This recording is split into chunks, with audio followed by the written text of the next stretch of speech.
Jadi begitu selesai Ramadan, masuk dia ke bulan Syawal, dia mendapatkan ini. Walitukabbirullaha, dan supaya kalian bertakbir kepada Allah ala ma hadakum, atas segala perubahan kebaikan yang menjadi pedoman hidup yang kalian bawa dimulai di awal Syawal ini. Ini yang penting. Jadi ketika seseorang masuk ke bulan Syawal, ada sesuatu yang istimewa. Di antara keistimewaan itu, dia membawa paket petunjuk Ramadan untuk diterapkan selama 11 bulan berikutnya, dan dimulai itu di bulan Syawal. Paket inilah yang harus kita temukan sejak Syawal. Apakah sudah kita dapatkan secara utuh, atau ada sebagian yang perlu disempurnakan? Karena perjalanan paket inilah yang kita gunakan sebagai bekal selama 11 bulan untuk bertemu Ramadan berikutnya. Ini yang penting juga untuk kita bawa dalam suasana Syawal ini. Ada momentum-momentum yang baik, ada informasi-informasi penting. Idealnya kita belajar ini sebelum tiba ke masanya. Saat Ramadan kita sempurnakan. Hanya dalam kondisi Ramadan kita berfokus dengan peningkatan ibadah masing-masing di tempat-tempat berbeda. Oleh karena itu kita putuskan dalam kesan memulai ta'lim kita selepas Ramadan ini, kita berada di suasana Syawal tanggal ke-13 saat ini. Kita bahas dulu karena masih ada ke depan kurang lebih 15-16 hari di bulan Syawal yang kita bisa manfaatkan dan praktekkan keutamaan Syawal yang boleh jadi tidak ditemukan di waktu-waktu yang lainnya. Atas dasar inilah kemudian kita mengawali kajian kita dengan pembahasan keutamaan bulan Syawal. Bismillahirrahmanirrahim. Bapak, Ibu, dan keluarga sekalian, kita akan bagi sesi pengajian kita pada dua bagian. Untuk sesi paparan dan sesi diskusi, mudah-mudahan semuanya diberikan taufik yang memudahkan pemahaman, penyampaian, dan pengamalan insyaAllah. Baik, kita mulai yang pertama dengan menggunakan pendekatan ayat Al-Quran dulu. Setelah itu hadis. Setelah itu penjabaran dari para ulama, lalu kita simpulkan menjadi kurikulum kehidupan kita memanfaatkan waktu yang tersisa di bulan Syawal ini. Kita mulai dengan Al-Quran surah kedua Al-Baqarah di ayat 185. Ditambahkan keistimewaan keduanya, surah kedua masih di surah yang sama di ayat 197. Surah Al-Baqarah ayat 185, kemudian surah Al-Baqarah surat yang sama di ayat 197. Hadisnya kita ambil satu saja dulu untuk memudahkan. Hadis riwayat Imam Muslim, nomor hadis 1164.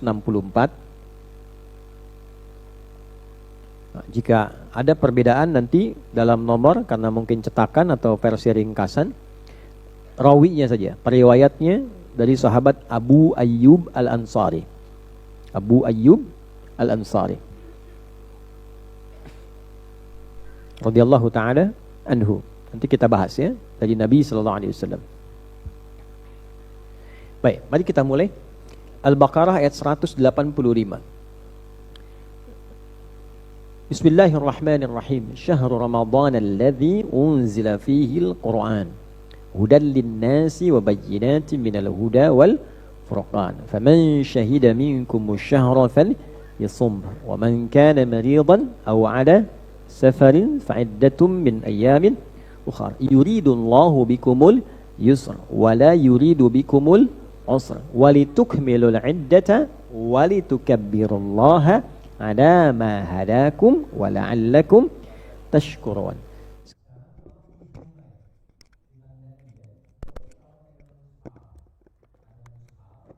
Pak Ibu boleh tandai di sampingnya ayat-ayat yang penting, yang ada maknanya dalam. Semua ayat Quran itu penting, tapi nanti di antara yang penting itu ada yang beririsan, bertalian, berhubungan dengan kepentingan kita. Boleh kasih tanda gitu. Nah, ini di bagian akhir ayat ini ada pedoman menarik yang dilakukan di awal Syawal dalam perjalanannya sampai berakhir nanti. Walitukabbirullaha ala ma hadakum. Dan setelah tuntas menyempurnakan puasa itu, walitukmilul iddah, setelah Anda selesai menyempurnakan bilangan waktu puasa itu, tuntas selesai. Ramadan selesai. Walitukabbirullaha, dan supaya kalian bisa meningkatkan takbir kepada Allah ala ma hadakum, dengan rasa syukur. Takbir itu ungkapan kegembiraan, bukan takbir biasa. Ungkapan kegembiraan karena bersyukur telah mendapatkan banyak hidayah dari Allah selama Ramadan. Wala'allakum tashkurun, yang dengan itu menjadikan kita sebagai pribadi yang banyak bersyukur. Baik ya? Nah, ini kita urai dulu dari terjemahan tadi menjadi manhaj. Menjadi apa? Manhaj, pedoman, kurikulum berkehidupan. Jadi ini ada Ramadan, saya tuliskan di sini ya. Ramadan. Sekarang kita dapatkan di tahun 1446 Hijrah bersamaan dengan 2025 Masehi. Selesai. Walitukmilul iddata, selesai, disempurnakan Ramadan ini. Selama sebulan kita puasa. Kemudian dalam Ramadan itu ingat kalimat Qur'annya. Meningkatkan ibadah. Syahrul Ramadan alladzi unzila fihil Qur'an. Perhatikan standar keberhasilannya. 1, Al-Qur'an.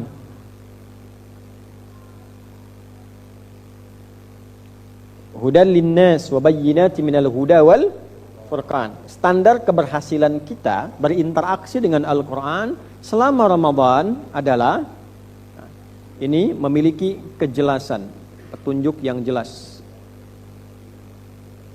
Petunjuk hudan. Sudah? Setelah mendapatkan petunjuk dari Al-Qur'an ini, hudan linnas untuk manusia, wa bayyinatin minal huda, penjelas dari petunjuk ini petunjuk. Ini syarah keterangan atau penjelasannya, keterangannya. Lalu furqan, mendapatkan furqan, pembeda, kemampuan membedakan yang baik dengan yang benar. Furqan. Standarnya dulu ya. Faman syahida minkumus syahra fal yasum. Puasa. Ini ada standar-standar ibadah yang kita kerjakan saat Ramadan. Standar keberhasilannya, parameter keberhasilan puasanya, nanti apa saja, ada turunan lagi. As-siyamu junnatun, memiliki junnah. Ya. Ada junnah, ada jinnah, ada jannah, beda. Ya, jannatin tajri min tahtihal anhar. Minal jinnati wan. Nah, yang ini junnah. Jadi ada pakai kasrah, ada pakai fathah, ada pakai dhammah, itu berbeda. Ya. Jadi setiap harakat dalam bahasa Arab itu punya makna. Ya, sukun itu ada maknanya. Ya, ada satu jamaah senior mengajak kami mengundang di Garut. Beliau punya villa di Cipanas itu. Nah, istirahat sebelum tabligh akbar ke situ. Di depannya ada pohon sukun berbuah. Nah, begitu sudah masuk, ini berkah ya. Satu saat mungkin nanti Bapak Ibu bisa tiru nih, generasi yang muda-muda itu senang nanam. Kakeknya dulu ngajak selalu tanam. Lahan orang pun yang kosong ditanam juga. Ini serius ya, tapi bukan untuk memberikan kesan yang buruk, bukan. Siapapun dapat manfaatnya gitu. Dari keikhlasan ini apa yang terjadi? Itu selalu tumbuhan yang ditanam itu dan tidak kenal musim dalam berbuah. Ada buah alpukat itu buahnya sebesar cengkir kelapa. Itu nyata. Saya cerita yang nyata. Jadi kalau ke sana ikannya mancing sendiri, terus nanti ada buah kelapanya, ada alpukatnya, ada sukun. Nah, saya mau cerita sukun. Jadi begitu masuk ke dalam, rupanya istri beliau sudah menggoreng buah sukun itu. Dihidangkanlah ke kami oleh suaminya. Ustadz, ini sukunnya masih hangat, silahkan dimakan. Saya bilang, Pak, ini bukan sukun. Ini fathah. Fathah katanya. Kalau sukun itu masih bulat di atas. Dia jatuh ke bawah, itu kasrah.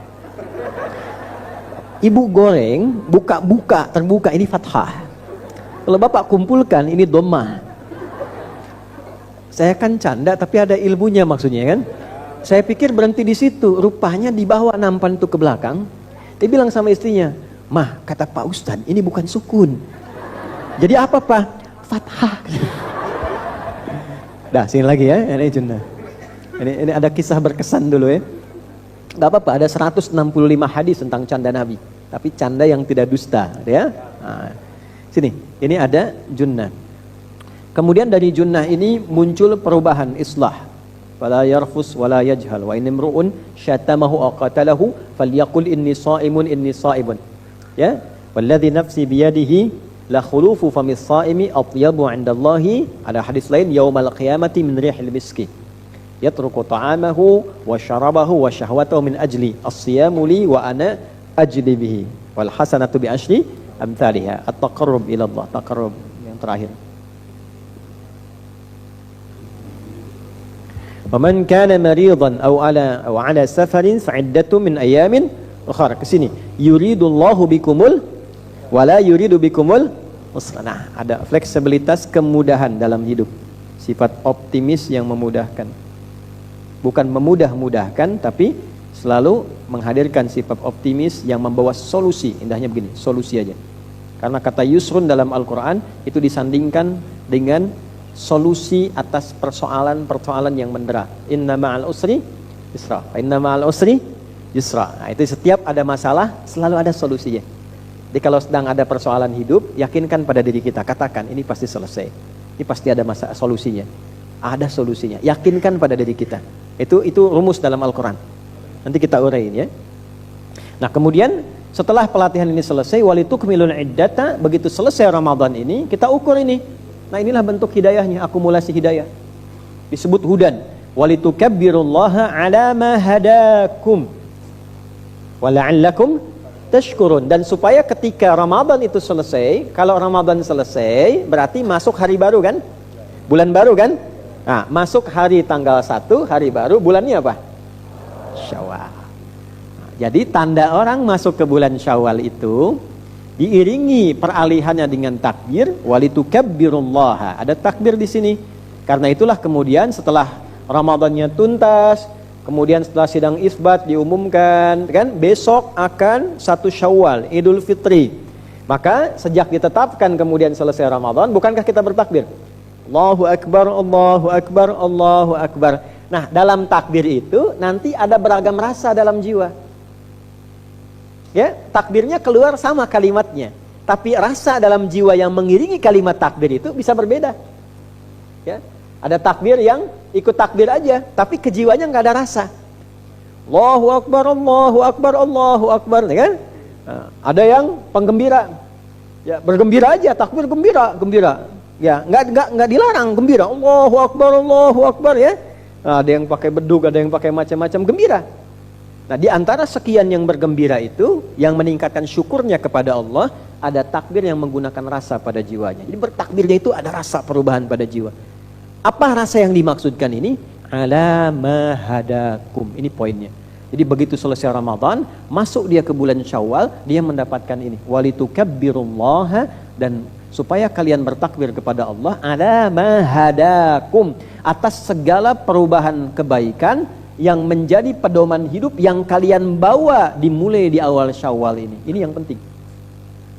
Jadi ketika seseorang masuk ke bulan Syawal, ada sesuatu yang istimewa. Di antara keistimewaan itu, dia membawa paket petunjuk Ramadan untuk diterapkan selama 11 bulan berikutnya, dan dimulai itu di bulan Syawal.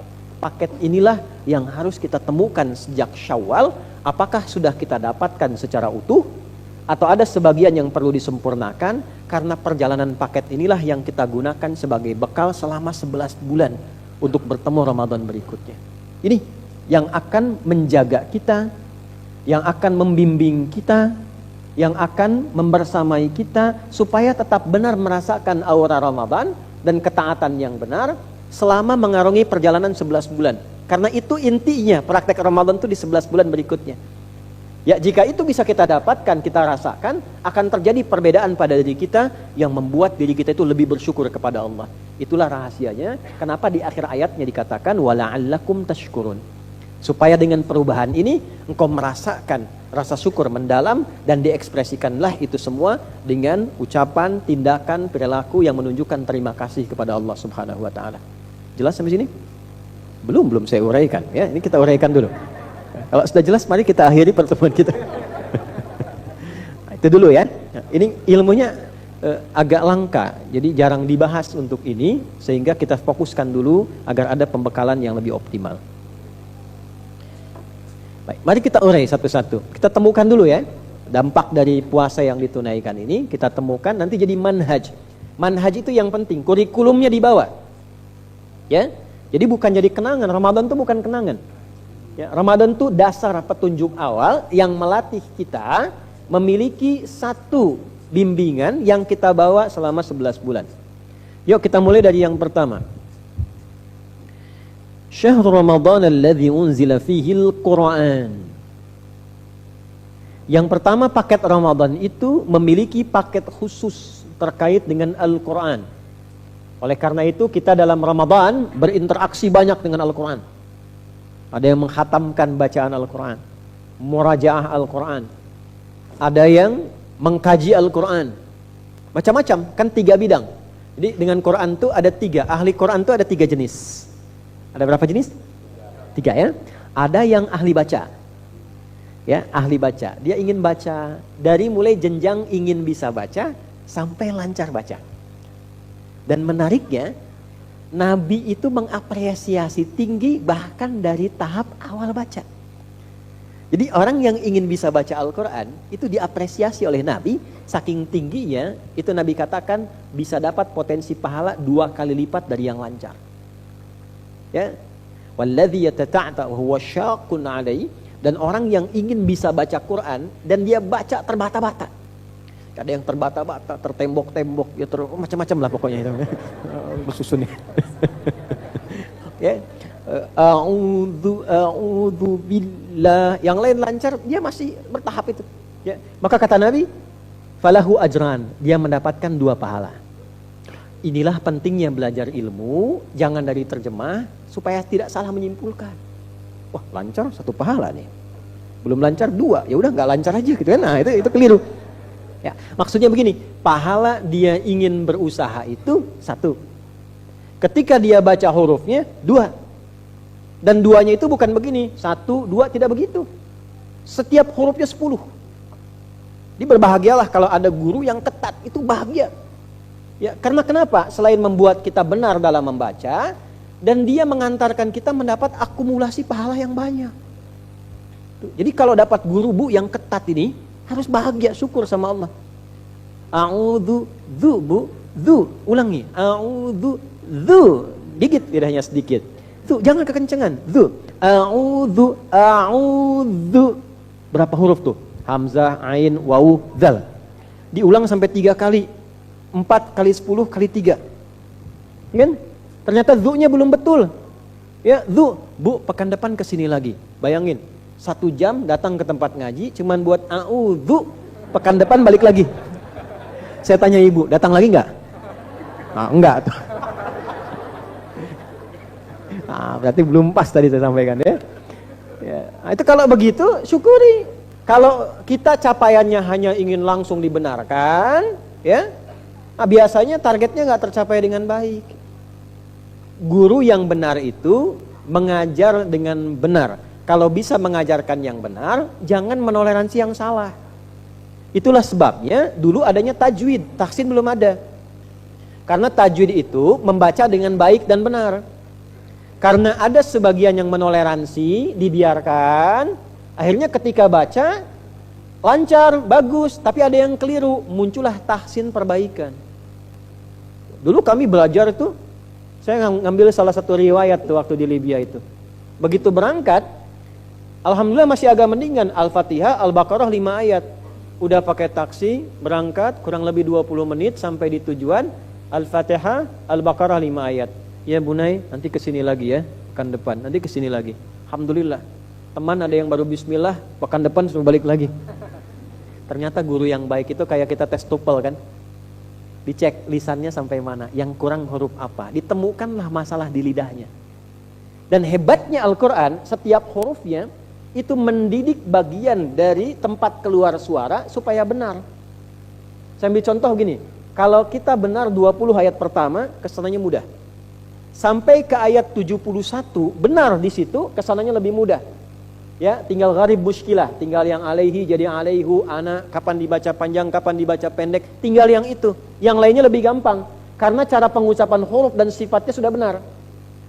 Contoh, dari alif sampai ya, ada huruf yang ringan, ada huruf yang harus keluar energi dari tubuh. Dikumpulkan di Al-Baqarah pertama, dal dengan dal. Mudah mana mengucapkan? Dal nggak pakai titik atau dal pakai titik? Hah? Asalnya dal yang pakai titik. Da, karena nggak ada tekanan. Ya, cara belajarnya lidahnya gigit sedikit. Ini da. Ya, saya pernah awal-awal datang, belum terlalu sibuk itu, kita ada kajian Quran. Yang baru ngantor dari apa pulang itu baca Quran saya masih bisa bimbing dari awal. Itu ada bapak bacaan bagus tinggal huruf dal. Da itu latihannya, yang lain ngaji beliau da. Nah, selesai bagus. Salah lagi saya bilang, Pak, sampai ke rumah bapak di jalan da. Kalau ada yang tanya, Pak apa kabar? Da. Latihan. Nah, kemudian dal itu harful infijar, perlu ada tenaga dari dalam. Matikan. Kalau mau ngecek huruf tuh matikan, sukunkan. Makanya disebut huruf qalqalah yang memantul menahan. Qaf, ta, ba, jim, dal, qutbu, jadin. Ya kan? Perhatikan, begitu membaca Al-Baqarah bertemulah dal dengan dal. Dzalikal kitabula hudal lil, pertama za, kedua da. Da. Begitu lancar da-nya jadi zi. Da. Ayat 3-nya alladzina. Jadi da, zi. Da. Ya, lancar. Dal sering ketukar dengan zai. Ya kan? Da sudah bisa. Da sudah lancar. Zi sudah bagus, tapi zai sering ketukar. Ada zal, ada zai. Beda kan ya? Ya kan? Yang repot kalau baca idzazul kan? Idzazul zilatil ardu zilzalaha. Ada yang bacanya sambil dijilat-jilat, ijajul jilatil ardu. Nah, itu yang keliru. Itu yang tidak tepat ya. Maka setelah ketemu zi, alladzina yu'minuna bil ghaibi wa yuqimuna as-salata wa mimma za. Za. Setelah harakat za-nya itu ketemu, jadi zi. Dipertemukan zi dengan zi, ayat 4. Walladzina yu'minuna bima unzila ilaika wa ma unzila min qablik wa bil akhirati hum yuqinun. Jadi itu menarik gitu. Nanti lancar da, zi, za, da. Nanti terus sampai ketemu nanti ke Al-Baqarah ayat 70, 71. Qala innahu yaqulu innaha baqaratul la dhalulu tuthirul arda wa la tasqil hartha musallamatul la syiyata fiha. Ketemu semua. Di situ ada tha, ada za, ada shin besar, ada ha, ketemu semua. Ya, lihat kalimatnya. Qala innahu yaqulu innaha baqaratul la dhalulu tuthirul arda wala tasqil hartha musallamatul la syiyata fiha qalul ana ji'ta bil haqq fadhabahuha wa ma kadu yaf'alun. Semua huruf sulit ketemu. Kalau ibu sabar sampai ayat itu, kesananya sudah lancar semua sifatul huruf. Setengah juz 29 setengahnya lancar semua. Nah, kadang kurang sabar, pengen cepat distempel lancar. Akhirnya 30 juz bacanya lancar tapi salah. Muncullah tahsin. Nah ini ya. Nah ini awal-awal yang kita sampaikan. Makanya ketika mulai baca itu qiraah. Gak apa-apa. Tenang aja, pelan. Kalau dibenarkan, alhamdulillah. Benarkan, alhamdulillah. Sampai lancar. Kalau dapat guru yang begitu, bersyukurlah pada Allah. Jelas sampai sini? Nah itu namanya fase pertama qiraah. Orang yang disebut qari. Makanya dulu ada buku dikarang qiraati, bacaan awal saya. Ya kan? Lalu ada muridnya mengarang Iqra, ya kan? Iqra itu dari qiraah, bacaan dasar yang tidak menuntut paham. Makanya tidak dituntut paham, yang penting bisa baca. Ya, waktu baca qiraati, Iqra kan begitu kan? A, aba, abata, ta'aba, bata'a, ya kan? A, fata'a, a, ya kan? Fa, fatafa, fa, lam, doma'u, lu, apa, lu, ya kan? Jawab. Ini qiraah satu. Yang kedua adalah tilawah. Tilawah itu membaca dengan makna. Dia punya 3 arti. Baca, pahami, amalkan. Baca, pahami, amalkan. Itu tilawah namanya. Ya, seringkali begini, kalau ingin paham arti bacaan, kan suka ada qori yang mengaji kan? Tapi kalau kita ingin paham, di samping ada yang menerjemahkan kan? Coba, yang ini qori yang menerjemahkan tilawah, sari tilawah. Ini sebetulnya tilawah itu kata mandiri, tidak ada sari karena sari bukan dari bahasa Arab, kecuali dari sari artinya berjalan. Seakar dengan isra asra, ya subhanalladzi asra, asalnya dari kata sara, berjalan, mengalir di malam hari. Tapi sari di sini tidak bersambung dengan tilawah. Mungkin yang pertama tilawah menerjemahkan tubuh sari, sehingga disebut sari tilawah. Nah, kalau Pak Dedi mungkin Dedi tilawah. Jadi tilawah itu mandiri, maknanya paham, mengerti, dan mudah diamalkan. Bagian kedua begini, setelah lancar baca, ada ahli Quran yang kedua. Satu ahli qiraah, yang kedua ahli tilawah.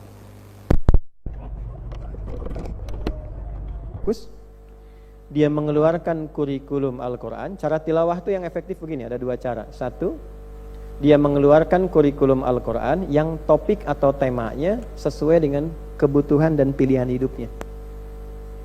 Contoh, mungkin ibu kalau belum berlangsung sekarang, bisa disiapkan Ramadan tahun depan ya. Pernah nggak mengeluarkan ayat-ayat tentang perempuan di Quran? Ya. Sebagai seorang anak, sebagai seorang istri, sebagai seorang ibu, bahkan nenek, temanya keluarkan, tema perempuan dalam Quran.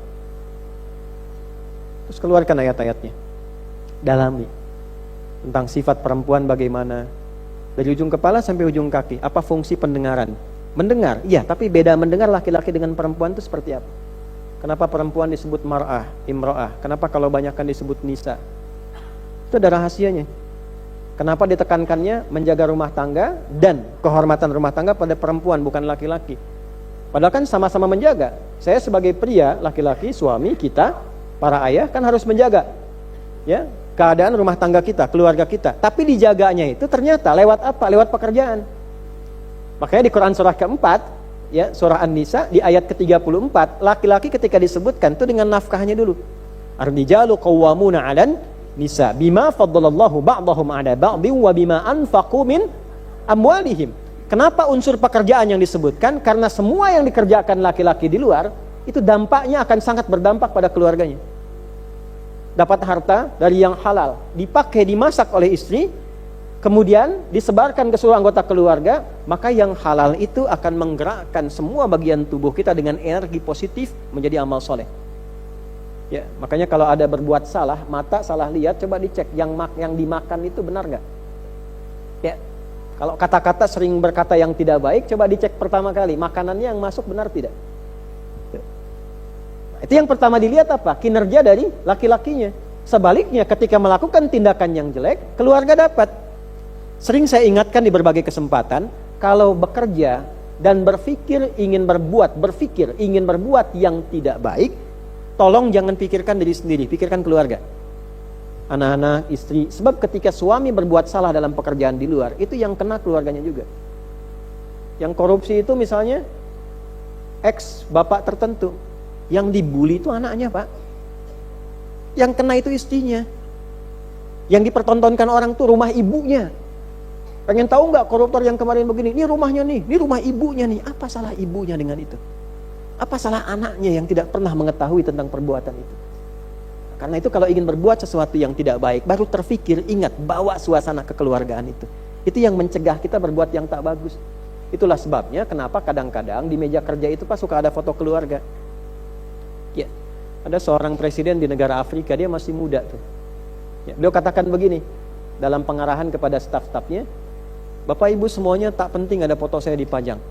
Yang penting tuh foto keluarga. Taruh di meja Anda. Kalau ingin berbuat sesuatu kriminal yang tidak baik, coba tatap dulu anak Anda. Tatap istri Anda. Dan bayangkan ketika perbuatan itu berdampak buruk bagi keluarga Anda. Nah, ini bagi laki-laki. Perempuan berbeda. Dia melekat dengan namanya. Karena itu apa yang dikerjakan laki-laki, istri pasti ikut. Dengan namanya. Otomatis itu. Karena itu bahasa Qur'annya berbeda. Fassalihatu qanitatun hafizatu lil ghaibi bima hafizallah. Jadi istri yang salihah, dia menaati Allah dengan cara taat pada suami, pada yang baik-baik yang ia minta, yang Allah ridhai. Lalu jaga kehormatan suami dan keluarga, terutama ketika tidak sedang bersamanya. Saya gali-gali kenapa ditekankan pada perempuan. Ternyata setiap jabatan, pekerjaan yang melekat pada suami, istri ikut. Tidak sebaliknya.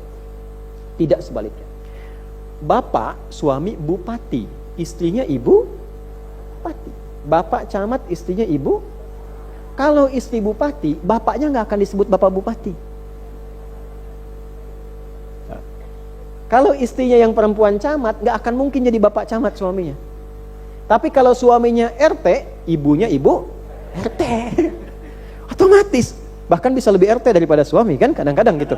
Nah, mau saya katakan begini, ketika menjadi tidak baik di dalam pasangan di perempuan, suami kena juga. Jadi perilaku dari istri kadang-kadang menentukan jabatan dan karir suami. Suami sudah bagus, istri posting yang tidak bagus, dilacak sama netizen, diviralkan, yang dipertaruhkan jabatan suami. Nah, maksud saya, pernah nggak ibu keluarkan ayat-ayat itu supaya membina kita, mendidik kita dalam menjalani kehidupan? Bagaimana menjadi istri yang ideal? Bagaimana menjadi ibu yang baik dalam pandangan Allah? Kalau pandangan manusia beda-beda standarnya. Dalam pandangan Allah itu seperti apa? Ya. Dan ciri rumah tangga yang baik salah satunya adalah ketika kurikulumnya bisa diterapkan dengan baik. Ini kita sama-sama berusaha. Ya, ini poinnya. Ini juga sama. Laki-laki pernah nggak mengeluarkan ayat tentang laki-laki dengan semua turunan tugasnya? Setelah itu nanti pilihan hidupnya. Misal ada yang mengabdi di pendidikan sebagai guru, dosen, ya, di administrasi di kampus, di sekolah, pernah nggak mengeluarkan ayat-ayat tentang ilmu? Itulah tilawah. Di selama Ramadan, topiknya keluarkan, butuhnya apa, pahami itu, pasca Ramadan dia menjadi hudan, itulah yang kita bawa, kita terapkan selama 11 bulan. Ini yang pengusaha, pedagang, pebisnis. Pernah nggak mengeluarkan ayat-ayat niaga dalam Al-Quran? Hadis-hadis tentang bisnis, kumpulkan. Hatam sekali, bagus. Hatam 2 kali, bagus. Setelah itu lompat ke tilawah. Keluarkan berdasarkan profesi kehidupan yang kita pilih. Ayatnya keluarkan, hadisnya, tafsirnya, tanyakan pada ulama kalau belum tahu. Jadi begitu selesai Ramadan, ini keluar ini. Nih bagian pertamanya, petunjuknya keluar. Jadi orang yang berhasil interaksinya dengan Al-Quran selama Ramadan, yang pertama membangun kebiasaan dia, pertama qiraahnya. Tidak peduli berapa kali khatam, tapi dia tidak ingin meninggalkan bacaan. Pengen baca, sehari nggak baca kayaknya ada yang hilang. Jelas di sini? Oke, yang kedua ini muncul sifat tilawah. Kalau dia mengkaji, jadi apa yang dikerjakan di Ramadan itu yang tampak pasca Ramadan. Kalau pilihan pertama adalah qiraah, maka pasca Ramadan ada kerinduan untuk baca. Apa di antara manfaatnya? Wa bayyinatin minal huda, mendapatkan kejelasan dari manfaat itu, petunjuk itu. Enggak ada satupun dalam ibadah yang tidak ada asas manfaat. Ramadan saya banyak baca, pasca Ramadan saya baca walaupun tak sebanyak Ramadan. Ramadan misalnya bisa khatam dalam sebulan 3 kali, pasca Ramadan setengah juz, setengah Quran. Enggak apa-apa, tapi kebiasaan itu masih ada. Yang paling menarik apa? Standarnya. Ada kejelasan dari hasil manfaat baca itu melahirkan manfaat-manfaat dari amalan yang kita kerjakan. Contoh, qiraah itu mendatangkan ketenangan, tenang. Jadi orang yang rajin ngaji Quran itu pribadinya cenderung lebih tenang dibandingkan dengan orang yang jarang berinteraksi dengan Al-Quran. Pemahaman terbaliknya, tenang lawannya apa? Halo? Gelisah. Kalau sedang gelisah, maka rajin baca Quran. Bu, kalau sedang gelisah, ibu buka mushaf. Jangan buka Facebook. Kenapa ya rasanya hati kurang tenang hari ini? Wah, tulis. Aminkan ya. Nggak dapat apa-apa. Nggak dapat apa-apa. Ambil wudhu, buka mushaf. Itu baru lihat mushaf. Rasanya sudah beda. Yang dahsyat tuh begini. Begitu dibuka mushafnya, ini kok ayatnya sesuai ya dengan yang saya rasakan. Itu yang dahsyat itu. Nah, jadi ini rumus yang pertama. Jadi semua apa yang kita kerjakan dalam ibadah itu punya dampak dalam kehidupan. Di antara manfaat Quran itu melahirkan ketenangan. Dibaca ada ketenangan. Dan ingat ini, jiwa yang tenang selalu melahirkan kreativitas yang cemerlang. Bikin status. Ya. Nah, itu satu tuh. Jadi sekarang pasca Ramadan sudah 13 Syawal ya. Nah, dari 13 hari ini sudah berapa bacaan yang kita hadirkan? Baca lagi. Kan? Nggak apa-apa sebagian juga, yang penting ada terusan baca. Oh, saya saat Ramadan khatam surat Al-Qalam, nun wal qalami wa ma yasturun. Sekarang tinggal nunnya aja, nun. Masih ada jejaknya lah, alhamdulillah. Nah, ini tilawah. Nah, kalau belum ada, ini maksudnya, kalau belum ada, maka kurikulum ini kita kumpulkan lagi mumpung masih Syawal. Evaluasi lagi. Lengkapi untuk membuktikan kepada Allah, alhamdulillah ya Allah, terima kasih kemarin diberi kesempatan Ramadan. Saya ingin buktikan saya lulus. Saya ingin buktikan saya lulus. Oleh karena itu, mumpung masih di bulan Syawal, hadirkan lagi ini. Interaksi dengan Al-Quran. Lalu kemudian setelah itu, nggak harus semuanya dulu, pilih salah satu ini temanya. Tematik, urutkan keperluan kita apa, tulis satu-satu. Nggak harus semua selesai di Syawal. Syawal bikin kurikulum dulu, nanti ada 10 bulan setelah Syawal. Ya kan? Bulan ini masuk 1 tambah 10 kan jadi 11, setelah itu kan Ramadan lagi. 10 tema setiap bulan 1. Ya, sebagai seorang anak, apa tugas anak dalam Al-Quran bagaimana? Anak laki-laki dengan perempuan beda. Bikin sampai tuntas, sampai selesai. Sampai ke bab warisan, sampai kembali kepada Allah. Itu ada babnya. Ada bab amal soleh yang bisa kita lakukan. Ada cara menggandeng orang tua sampai ke surga, turunkan sebagai anak yang baik. Bikin kurikulum. Nanti misalnya bulan kedua selanjutnya, ini yang sudah menikah sebagai suami. Yang belum menikah, siapkan fikih rumah tangga. Ya, tahapan untuk menikah itu seperti apa? Belajarnya sebelum nikah. Setelah akad dipraktikkan. Yang terjadi seringkali sekarang, saat masuk pernikahan baru belajar. Nah, ini yang menyebabkan 1 bulan masalah, 2 bulan persoalan, 3 bulan tidak dikehendaki. Dan ini statistiknya tinggi, Pak. Saya pernah tanya seorang penghulu statistik saat memberikan tausiah pernikahan. Itu sekarang di kita saja setiap ada 1 pernikahan itu di saat yang sama terjadi 50 perpisahan. Di Malaysia itu 2023 saya temukan data 57.800 selama setahun perceraian. Artinya setiap 1 jam itu ada 6 orang bercerai. Ada 6 orang setiap 1 jam. 57.800 dalam setahun. Ya, dibagi sebulan, dibagi sehari 24 jam, dibagi 24 ketemu 6 orang, 6,6 kurang lebih. Dalam 1 jam, Anda bayangkan. Ya. Nah, dulu walaupun belum ada pengetahuan tentang dalil, tapi sudah menjadi adat, tradisi, karena ulama mengajarkan, dulu ulamanya itu capable, punya kemampuan yang bagus, sehingga orang nggak banyak tanya tentang dalil. Orang dulu nggak ada ngaji, kiai dalilnya apa? Nggak ada. Dulu didengar karena kiainya kiai betulan, punya karisma, ya, dipraktekan, pendampingannya baik, apa yang disampaikan itu digugu dan ditiru, didengar, dipraktekan. Jadi nggak butuh dalil, kerjakan ini, kerjakan. Ya, dan itu sudah ada, kompilasi dalilnya sudah jelas. Maka dulu kalau ada orang mau melamar, datang ke bapak mertua, calonnya, nanti kalau diterima, dijawab tuh. Dari jawaban itu diberi waktu 40 hari. Yang laki-laki belajar tentang fikih sebagai seorang suami, cara mendapatkan nafkah bagaimana. Yang perempuan diajarin ibunya, cara menjadi istri seperti apa. Masa menunggu 40 hari ini, diberikanlah tanda di yang perempuan dengan daun pacar di sini. Maka disebut masa itu dengan pacaran.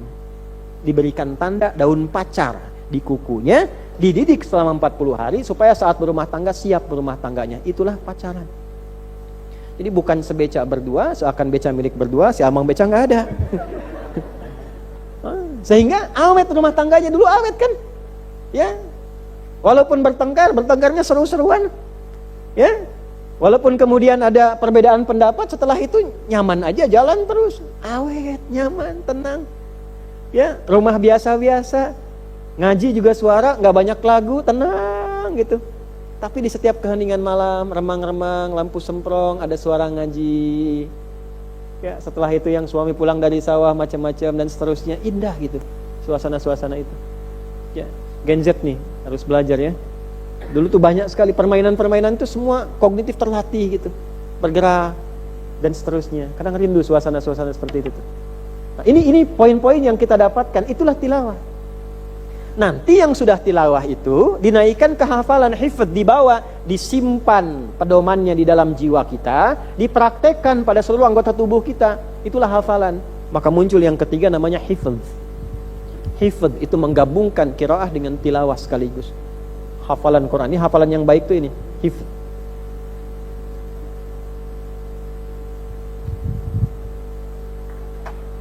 Hifdzun atau cara menghafalnya, prosesnya disebut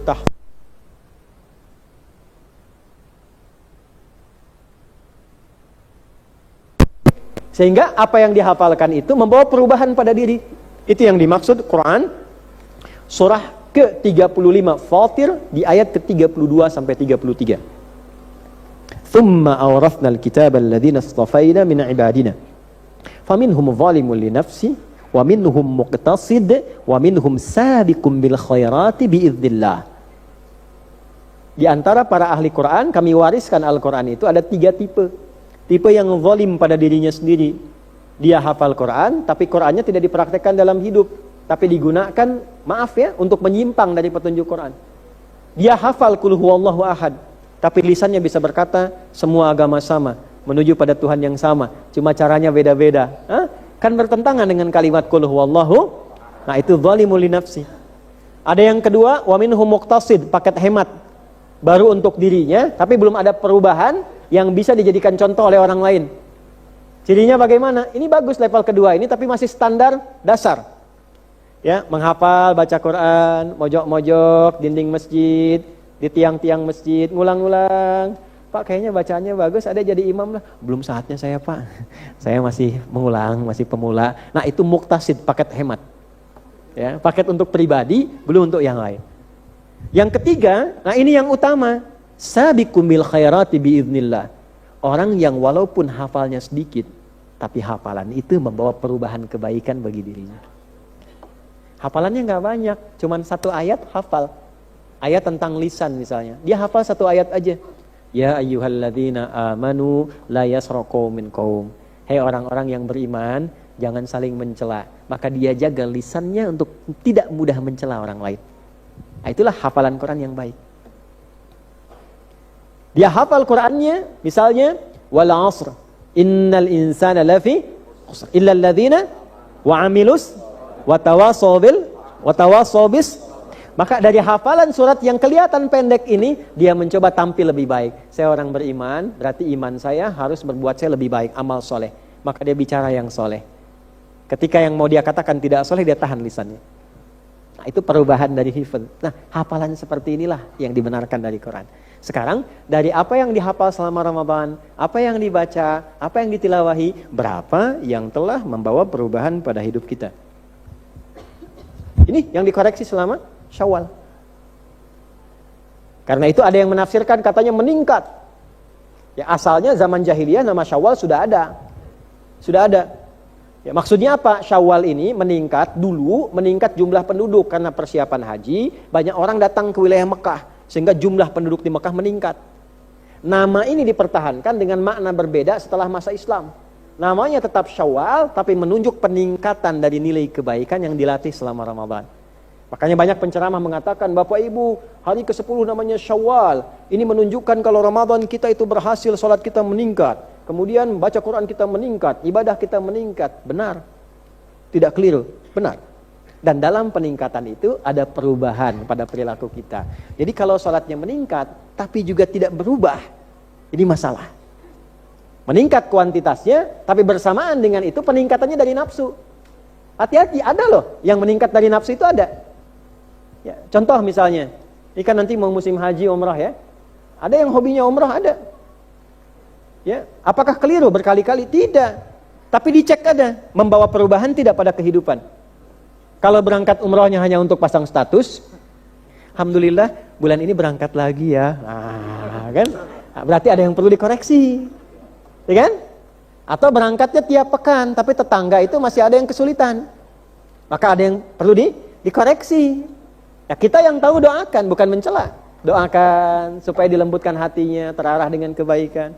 Sambut dia ya, dengan kemuliaan-kemuliaan. Ini gambarannya.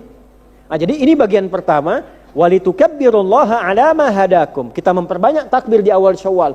Allahu akbar, Allahu akbar, Allahu akbar. Karena senang dapat hidayah, dapat paket petunjuk kebaikan. Nah, sekarang paketnya dipakai enggak?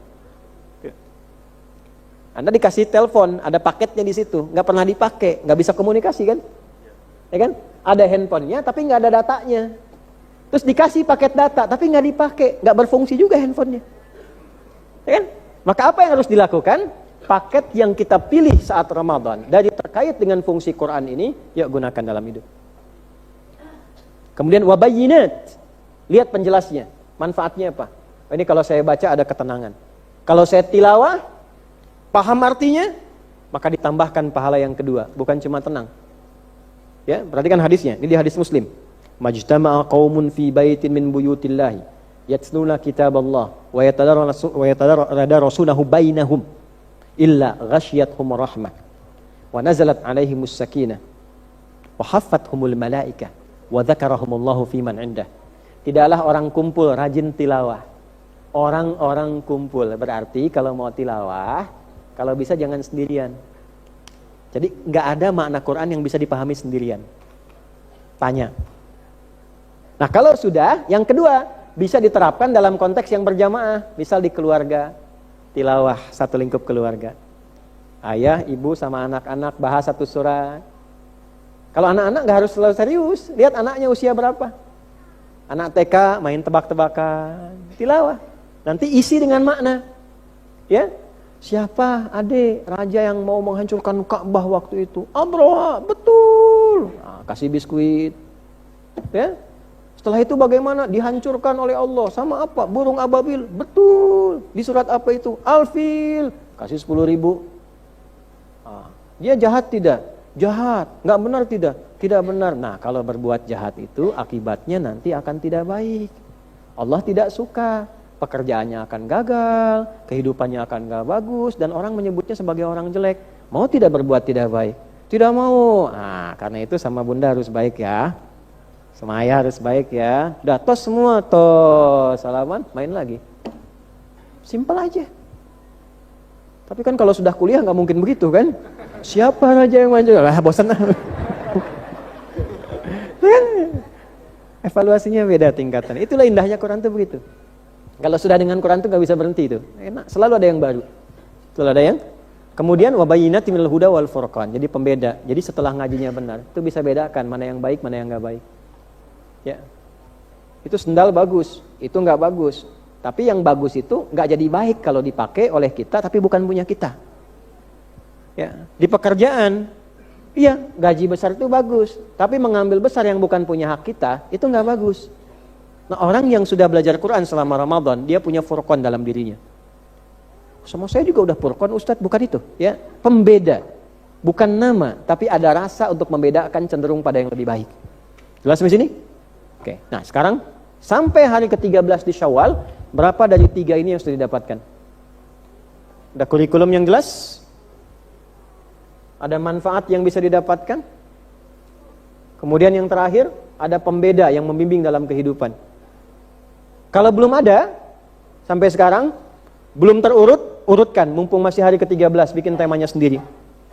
Bikin topiknya, nanti ayatnya keluarkan, hadisnya keluarkan, kumpulkan, cari buku-buku untuk belajar, ya, tanyakan pada ustadz, ulama yang mengerti itu, memahami itu, lalu tunggangi ini selama 10 bulan ke depan, sampai ketemu Ramadan lagi. Jelas di sini? Ini bagian pertama. Ini terkait dengan Al-Quran. Oh, ini jarang dibahas ini. Ya, jadi bukan sekedar meningkat, manhaj untuk meningkat dan standarnya apa. Nah ini yang kemudian kita dapatkan. Dengan itulah kita bertakbir. Jadi ketika bertakbir minimal 5 kali dalam sehari, minimal itu, ya di waktu-waktu kita menunaikan sholat kan, kita dengar takbir kan, Allahu Akbar, ya kan? Nah jadi saat bertakbir ini rasa ini ada. Takbir yang baik itu takbir yang diiringi dengan syukur. Jadi begitu bertakbir itu kita bersyukur, ya Allah, alhamdulillah masih diberikan kesempatan sholat. Saat orang sudah lalai dengan sholat, alhamdulillah. Ya mau khusyuk mau tidak kita bersyukur. Alhamdulillah masih bertuhan Allah saat orang gak kenal Allah. Alhamdulillah masih bisa ngaji. Alhamdulillah ya Allah Engkau berikan rezeki hari ini, bisa makan. Dia nggak lihat berapa yang dia dapatkan, tapi masih bisa makan, itu mahal. Saat orang lain belum tentu bisa mendapatkan itu. Jadi kalau semua diawali dengan syukur, hidup tuh nggak ada kegelisahan, Pak, Bu. Karena semua dinikmati. Gelap, alhamdulillah mendung. Dengan mendung ini saya ada persiapan-persiapan. Nyucinya saya siapkan dengan baik, tempatnya saya tata, ya payungnya saya siapkan. Alhamdulillah. Macet, alhamdulillah ya Allah Kau berikan macet. Saya bisa murajaah, saya bisa evaluasi. Ada alasan untuk telepon ke kantor, ini macet. Jadi kita selesaikan pekerjaan dari mulai perjalanan. Di semua yang dimulai dengan syukur, itu selalu menghasilkan keindahan dan ketenangan pada jiwa. Tapi tidak cukup dengan tenang, mesti jelas dulu, sudah tenang ngerjakan apa. Nah ini. Paham ya? Baik, ini bagian yang pertama saya kira yang kita highlight dulu. Kalau belum ada silahkan kumpulkan. Kalau ini sudah ada, mau bikin yang lebih umum, silahkan urutkan temanya dari awal. Al-Fatihah, Al-Baqarah, Ali Imran, An-Nisa, terus silahkan. Kalau kepentingannya untuk mengkaji secara detail dari awal sampai akhir. Jelas? Nah, jadi kalau sudah begini, jadilah ia manusia Qur'ani. Qur'anun yamshi, manusia Qur'an yang sedang berjalan-jalan di bumi. Melihatnya pakai cahaya Qur'an. Beda. Nanti rasanya begini teman-teman, kalau sudah hafal gitu ya. Insya Allah, semoga diberikan kemampuan ya. Kita semua. Nanti kalau sudah hafal tuh, Qur'annya tuh yang hadir. Jadi begitu melihat, ayatnya datang. Kita laki-laki nih, mau melihat nih. Hafal ayatnya, itu ayatnya langsung yang keluar. Kullil mu'minina yaghuddu min absarihim. Ya katakan pria beriman itu, imannya membimbing dia untuk melihat. Imannya. Bukan sekedar fungsi mata, imannya. Karena nanti ada fungsi iman dalam tubuh kita, bagi yang sudah beriman. Di iman tuh naik ke mata. Begitu naik ke mata, dibimbing mata ini untuk melihat. Ini yang boleh dilihat, ini yang tidak. Makanya standar iman ketika melihat beda dengan orang yang belum punya iman atau imannya tipis. Yang belum naik ke mata, masih di sini, belum naik. Kalau sudah naik, ini dibimbing. Jadi begitu melihat yang tak pantas menurut imannya, dibimbing oleh imannya. Palingkan, ghaddul basar, ya ghuddu min absarihim. Ya palingkan. Yang perempuan juga begitu, ayat 31-nya itu. Wa kullil mu'minati yaghdudna min absarihinna. Nah, jadi begitu dipandang, boleh kata iman. Yang enggak boleh, iman langsung bicara. Palingkan. Ayatnya muncul. Palingkan. Nah, kalau ini belum ada, atau ada iman, tapi belum nyampe ke mata, nanti semua standarnya sama semua. Bisa pakai standar budaya. Budaya itu bisa beda-beda. Di Indonesia saja punya budayanya. Budaya berpakaian di Jawa, Sumatera, Kalimantan, sampai Papua, beda. Ya. Di lingkungan Papua misalnya, standar untuk melihat dengan budaya beda dengan lingkungan yang Jawa, beda dengan Kalimantan, beda dengan standar Sumatera. Kalau ingin dibuat standar yang sama, yang dipakai apa yang nggak ada perbedaan? Standar Tuhan. Manusia itu pikirannya banyak. Jadi kalau menggunakan standar kepantasan, kehormatan, setiap standarnya beda. Di Amerika, pakaian terbuka bisa terhormat. Ya kan? Karena budayanya seperti itu. Tapi ketika menggunakan standar Tuhan, itu sudah semua jadi standar. Ya, iman itu yang menoleransi boleh dilihat, yang tidak boleh dilihat. Dan hebatnya ketika meminta dilihat ada manfaatnya, ketika diminta dipalingkan itu pun ada manfaatnya. Dan dijelaskan dengan detail. Kenapa engkau gak boleh lihat yang ini? Ternyata nyambung. Dari mata turun ke, gak langsung ke hati. Kadang kelisan dulu. Begitu lihat sesuatu komen kan? Turun ke hati. Kalau sudah sampai ke sini, ke hati itu ada dua Pak Bu. Bisa ke takwa, bisa ke nafsu. Yang bahaya itu dari mata turun ke nafsu. Kenapa tindakan kejahatan sering terjadi, pelecehan pada perempuan dan sebagainya? Bukan karena ada niat jahat saja pada laki-lakinya, tapi ada peluang yang dibuka dari objek pandangan itu. Ya, kalau itu ditutup gak akan mungkin. Karena dari mata kalau turun ke hati mesti dijelaskan turunnya ke takwa atau ke nafsu. Kalau turun ke takwa pada jiwa-jiwa kebaikan, dibangkitkanlah sifat-sifat kebaikan. Maka ketika melihat yang tidak baik, jiwa baiknya bangkit, palingkan, jangan dilihat. Tapi ketika turun ke nafsu, itu dikreasikan jadi kriminal. Itu yang bahaya. Nah ini perlu diperjelas ini, hal-hal yang demikian itu. Nah inilah yang dimaksudkan, Apa yang kita bahas tadi menjadi furqan, bimbingan dalam kehidupan kita. Nah ini yang perlu kita bawa ini. Sampai enggak? Ya, bagian dari iman itu sinyalnya. Kalau sinyal belum kuat, cari sehingga jadi kuat. Cari ke masjid. Cari ke mihrab. Bangun malam, Anda teleponan di dalam kurang sinyal, kan Anda keluar. Cari sinyal. Ya kan? Nah, sinyal ini sudah Allah tebarkan. Walladzina jahadu fina lanahdiyannahum. Kalau kita serius cari sinyal-sinyal dari Allah, Allah tebarkan. Kalau sinyal kurang kuat di rumah, ya ke masjid kawan. Sujud. Ya. Kalau kurang kuat, datang ke pengajian. Silaturahim dengan orang-orang soleh. Baru menatap saja, sudah mencas lagi pada diri kita, itu sinyal namanya. Pakai itu gitu. Nah, nanti kalau sudah jalan lagi, lisan pakai iman, telinga pakai iman. Kalau sudah sampai kaki, itu disebut dengan satu akumulasi penghambaan, namanya abdun, jamanya ibadun. Kalau sudah sampai ke ujung kaki, sifat Allah dengan penuh kasih sayang di dunia disebut Rahman, ditanamkan pada dirinya. Maka matanya melihat dengan kasih sayang, telinganya mendengar dengan kasih sayang, sampai ke ujung kakinya. Maka digabungkan sifat hamba dengan sifat Rahman jadi ibadur Rahman. Wa ibadur Rahmanil ladzina yamshuna 'alal ardi hauna wa idza khatabahumul jahiluna qalu salama. Kalau sudah jadi ibadur Rahman enak. Jalan, gak banyak beban pikiran. Orang provokasi dilihat, mana yang perlu direspon, mana yang gak perlu. Tenang, yang penting-penting dikerjakan, yang tak penting dia tidak lakukan. Terus fokus, sampai meninggal. Hidup itu kan sederhana kan, tunggu meninggal aja kan, gampang gitu. Nah, dunia kan bukan tempat tinggal. Dunia tempat meninggal. Ya? Siapa yang mau ke surga? Alhamdulillah. Nah, pintu surga itu kematian. Jadi kalau pengen ke surga, meninggal dulu. Nah, saya ulangi ya, siapa yang mau meninggal? Oke, Masya Allah, Alhamdulillah. Nah ini satu ya, Quran. Tulis dulu tuh, tulis, pulang dari sini, cek diri masing-masing. Jangan tunjuk orang ya, diri masing-masing. Nanti ke depan, apa yang mau dikerjakan? Mau konsisten pada pekerjaan sekarang, atau mau pindah arah, mau ngerjakan yang lain, keluarkan dulu kurikulumnya. Baca, pahami. Seperti dunia kan begitu. Anda mau kerjakan, dikasih pelatihan dulu. Kasih kurikulum, kasih training, ya setelah itu magang, setelah magang baru praktek kan? Ini sama saja, itu kan miniatur dari praktek fitrah kehidupan dibawa dalam konteks dunia. Aslinya begini. Oke? Oke. Dua nih. Setelah Al-Qur'annya, nih puasanya sendiri. Puasa dilakukan dari kapan ke kapan? Halo? Fajar ke? Kemarin puasa enggak? Ngantuk ya? Hah? Biasa itu, setan itu kalau ada materi yang istimewa dan penting, dia akan berupaya memalingkan konsentrasi kita supaya enggak nangkep ini. Ya, hati-hati tuh, lawan itu, ya, jihad dengan rasa kantuk. Alhamdulillah. Lihat, Bapak Ibu sekalian, puasa dari fajar sampai maghrib. Lihat baik-baik.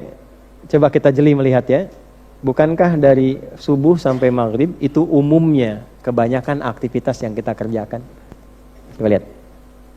Orang umumnya beraktivitas kan dari mulai subuh sampai ke maghrib kan?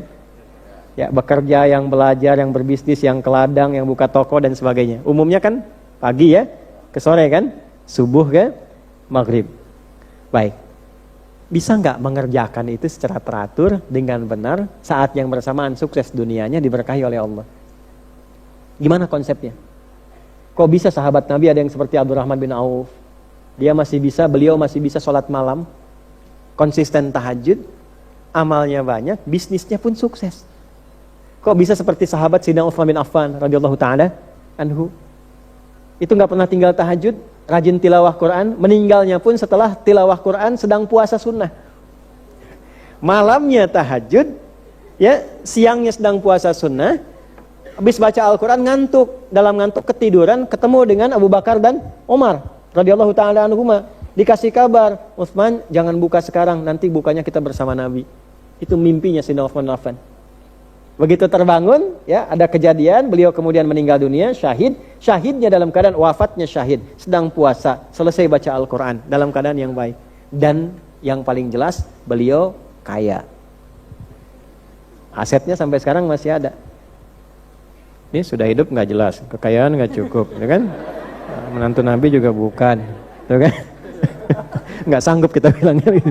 Ya, intinya begitu kan. Nah, sekarang kalau kita ingin perubahan dalam hidup, tinggal dikeluarkan manhajnya.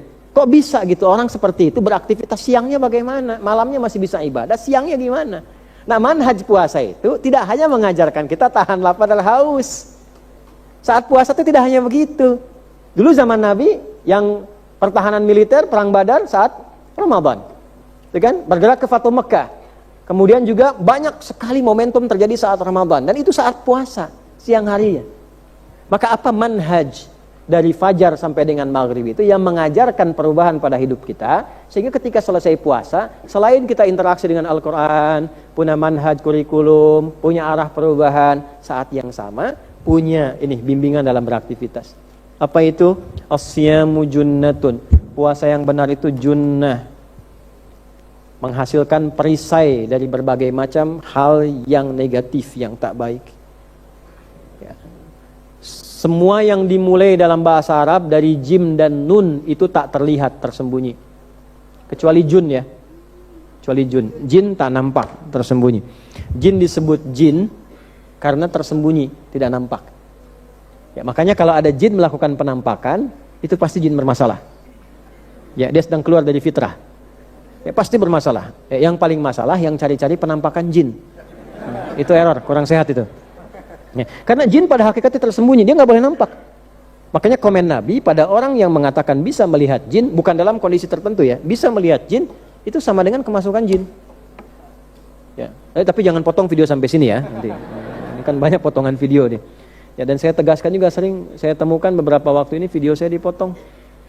Ada yang dimasukkan ke donasi teman Palestina, pakai punya saya itu, saya nggak ada hubungan itu sama sekali. Ya, ada yang pakai donasi di Instagram itu.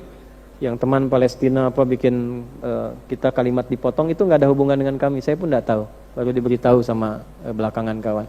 Ada yang buku, tiba-tiba video saya muncul, buku keluar. Ada yang produk ini itu bukan dari kami, saya tidak pernah buat seperti itu. Balik lagi ke sini. Korban ya. Balik lagi ya. Ya, kita yang seperti itu ya dilaporkan saja, hal yang tidak baik tinggalkan. Kembali lagi. Jadi kalau sudah ini ada, jin disebut jin karena tak nampak. Jim dan nun pakai ya nun, janin. Janin disebut janin karena tak nampak secara kasat mata. Jannah, surga disebut jannah karena belum tampak sekarang. Okay? Junnah itu perisai dalam diri kita yang mencegah dari perbuatan buruk, tapi perisainya nggak kasat mata, nggak kelihatan. Ya, perisai itu kan, tahu perisai ya? Kalau dalam peperangan kolosal itu kan suka ada perisai itu. Ya, ininya pedang, ininya perisai kan untuk nahan itu. Nah, perisai yang tampak disebut dira', perisai yang tak nampak disebut junnah. Jadi ada proteksi ya, yang menahan diri kita, membentengi diri kita dari berbagai perbuatan buruk, maksiat. Jadi ketika ada dorongan berbuat maksiat, mental. Makanya ketika orang puasa, itu proteksi junnahnya kuat sekali.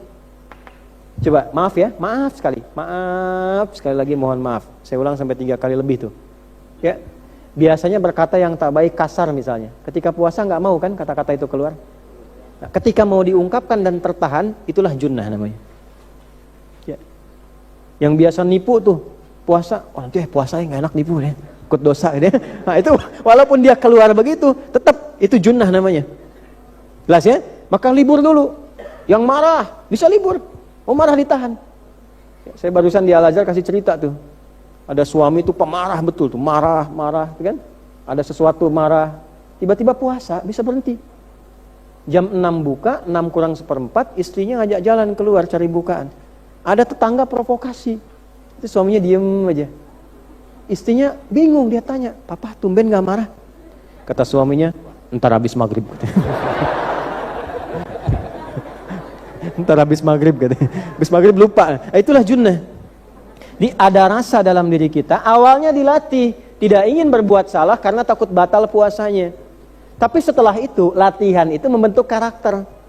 Jadi setelah selesai puasa, dia mendapatkan karakter perlindungan pada dirinya yang mencegah dia dari perbuatan yang menyimpang. Jadi begitu di kantor, mau mengetik yang salah dia tidak kerjakan. Hatinya berkata, jangan lakukan, itu tak baik. Ya, mau keluar kata-kata yang tak benar, hatinya berkata, jangan kerjakan, itu nggak bagus. Itulah junnah. Pertanyaan saya ke kita semua, termasuk diri saya pribadi, setelah melewati Ramadan, 13 hari kita mendapatkan Syawal. Kita bertakbir mendapatkan hidayah Allah saat Ramadan. Apakah itu masih tertanam pada diri kita sampai hari ke-13 ini? Ya. Coba iseng-iseng dicek keluar ya. Pas mau pulang, ini ngecek aja sampai situ, nggak diteruskan. Ya. Cek, coba pakai sendal orang. Ngecek, jangan diteruskan ya. Makanya saya dengarkan dulu sampai saya selesai. Ya. Begitu pakai sendal orang begini, itu otomatis di hati itu bukan punya kamu, itulah junnah. Ya, itu bukan punya kamu. Nah itu praktek seperti itu nanti akan semakin tinggi semakin hebat lagi. Contoh, Anda butuh pena, tiba-tiba ada pena, orang nggak ada, dipakai nggak? Semakin tinggi junnahnya, semakin dia tahan dirinya. Kalau sudah bisa menahan diri, itu disebut orang wara namanya. Orang yang selalu menahan dirinya pada hal yang bukan bagian dari dirinya. Jelas? Ya. Anda mau wudu nih, ya. Tiba-tiba wudu pakai sendal. Anda nggak pakai sendal, pakainya sepatu. Ada sendal di situ, dipakai nggak? Hah? Nah, itu tergantung junnahnya nanti. Kalau masih tipis, pakai, gitu kan? Nah, kalau dia makin kuat, dia tanya dulu, ini punya siapa? Punya yang DKM atau punya orang di sini? Kalau punya orang di sini, saya nggak mau pakai sebelum ada izinnya. Nah, itu walaupun mungkin orang yang punya sudah mengikhlaskan kalau ada yang wudu, mudah-mudahan dipakai, gitu kan? Tapi itu tergantung sifat, semakin tinggi dalam dirinya proteksinya, semakin kuat sifat waranya. Paham? Nah kalau sudah seperti itu, maka berubah dia nanti dari orang-orang yang terbiasa melakukan sesuatu dengan mudah, sekarang ada proteksi. Allah senang enggak? Allah ridho enggak? Ini baik enggak? Maka itu yang dimaksud dengan junnah. As-siyamu junnatun fala yarfuth. Maka setelah puasa dia kontrol lisannya, tidak berkata yang tak baik lagi. Wala yajhal, tidak bertindak yang bodoh. Jahalah itu bisa dosa, bisa enggak dosa. Bisa perbuatan dosa. Maaf ya, maaf. An-Nisa ayat ke-17. Innamat taubatu 'alallahi lilladzina ya'maluna su'a bijahalatin. Ada orang berbuat salah dan dosa karena kebodohannya, jahalah. Sudah tahu salah dikerjakan. Itu jahalah pertama. Ya. Ada sifat jahalah itu bentuknya sudah tahu ini salah tapi dikerjakan juga. Es batu ditiupin gitu. Ya? Maaf gini, berbohong itu salah nggak? Sudah tahu salah, dikerjakan juga. Menipu itu salah nggak? Nah sudah tahu salah, dikerjakan juga. Berselisih itu salah nggak? Sudah tahu salah, berselisih juga. Nah itu jahalah namanya. Jahalah namanya. Ya, orang yang sadar ketika ada keliru itu, dia kembali kepada Allah taubat, segera diterima taubatnya oleh Allah. Nah orang yang sudah punya junnah, dia tercegah dari perbuatan yang demikian. Oh ini keliru, ada proteksi dalam dirinya, jangan lakukan. Jadi tidak terjebak dulu dan balik lagi. Sebelum terjadi peristiwa itu, ada proteksi dalam dirinya mencegah dia berbuat itu. Itulah junnatun wala yajhal. Yang kedua, belum tentu perbuatannya salah dan dosa, tapi ketika dikerjakan merendahkan dirinya dan berpotensi membuat orang lain dosa. Dianya nggak dosa, cuman bisa jadi dia rendah, orang lain bisa dosa. Contoh nih, Bapak usia berapa? 53. Beliau usia 53, kemudian keliling komplek di sini pakai sepeda cucunya yang usia 5,3. Keliling, Bapak, Assalamualaikum. Dosa sih enggak Pak, cuman aneh. Nanti orang komen. Nah komen itu kadang-kadang melahirkan tindakan yang salah, itulah jahalah yang kedua. Nah, jadi pribadi orang yang selesai puasa itu tidak akan mengerjakan perbuatan walaupun nggak dosa, nggak merendahkan dirinya. Dia akan lihat kalau kumpul-kumpulnya di mana. Ya, tempatnya itu kira-kira merendahkan diri enggak. Walaupun yang dibahas itu bagus, tapi dia akan cari tempat yang bisa merendahkan dirinya. Ya, bahas proyek di diskotik misalnya kan, ya. Yang dibahasnya proyek positif, tapi tempatnya nggak bagus. Maka nggak mungkin membahas proyek di tempat-tempat yang tidak baik. Mohon maaf. Jelas sampai sini? Nah, maka dari itu setelah puasa cari tempat yang baik, cari suasana yang baik. Ya, kalaupun cari pengajian yang baik, datang ke tempat bukan untuk merendahkan diri. Majlis itu mengangkat kita naik, bukan menurunkan. Yang paling aneh itu maaf, datang ke majlis, pulang dari situ iman turun. Kok jadi nggak kenal Allah? Kok bisa gitu? Wah, saya kayak agak bingung saya kalau ada pengajian dibawa ke tempat agama lain misalnya. Studi banding, apa yang mau dibandingkan? Ya kan? Toleransi itu dipraktekkan dalam kehidupan. Orang punya agama dengan keyakinannya kita hormati. Ya, dalam sisi kemanusiaan kita saling bantu. Dengan tetangga berikan hadiah, masak dibagi dan seterusnya. Doakan dalam kebaikan, itu prakteknya. Jelas sampai sini? Nah, itu bagian kedua tuh, junnah. Setelah itu islah. Terjadi perubahan. Islah. Aslaha yuslihu, ada solih, ada muslih, itu beda. Ya, solih itu berubah dari pribadi kurang baik menjadi baik. Muslih itu mewariskan kebaikan kita pada orang sekitaran kita. Jelas? Itu muslih. Prosesnya disebut dengan islah. Berbagi kebaikan dengan orang-orang di sekitaran kita. Singkatnya, jadi teladan bagi lingkungan sekitar. Ayah, ayah teladan. Anak, anak teladan. Suami, suami teladan. Istri, kalau Anda jadi, maaf, mahasiswa di kampus, jadi mahasiswa teladan. Bagaimana mendapatkan keteladanan itu? Balik lagi ke sini. Puasa mengajarkan kita seperti apa? Kejujuran, kedisiplinan, ketangguhan, ya, jangan sampai terlambat, duduk paling belakang, gak nanya, mau ujian pinjam catatan teman, ya, kadang nyontek lagi dan sebagainya. Itu bukan tipikal orang lulus puasa. Duduk paling depan, ya. Bainama nahnu julusun inda Rasulillah sallallahu alaihi wasallam. Kami kalau duduk-duduk santai belajar dengan Nabi, kata Umar bin Khattab, ya, tiba-tiba kami lihat beberapa murid itu mempraktekkan petunjuk Nabi. Maka tiba-tiba apa yang terjadi? Datang seorang lelaki. Bainama nahnu julusun inda Rasulillah sallallahu alaihi wasallam idh tala alaina rajulun. Datang seorang siswa baru. Syadidu bayadus thiyabi, dengan penampilan putih bersih, penampilannya enak. Syadidu sawadis sa'ari, rambutnya tersisir rapi, jelas mau belajar. La yura alaihi atharus safari, tidak nampak keringat-keringat mampir pada dirinya. Artinya dia siapkan diri ketika akan berangkat. Ternyata penampilan mempengaruhi cara kita untuk belajar. Ke kampus cuma pakai kaos oblong, pakai celana 2/3, semangatnya akan beda ketika Anda pakai dasi, pakai jas berangkat.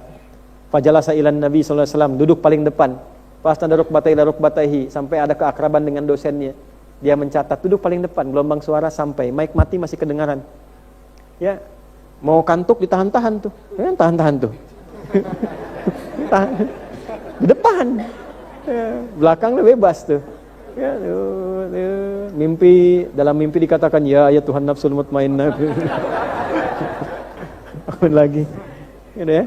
Masya Allah. Itu teman-teman, islah. Jadi setelah itu ada keteladanan. Belajar jadi teladan.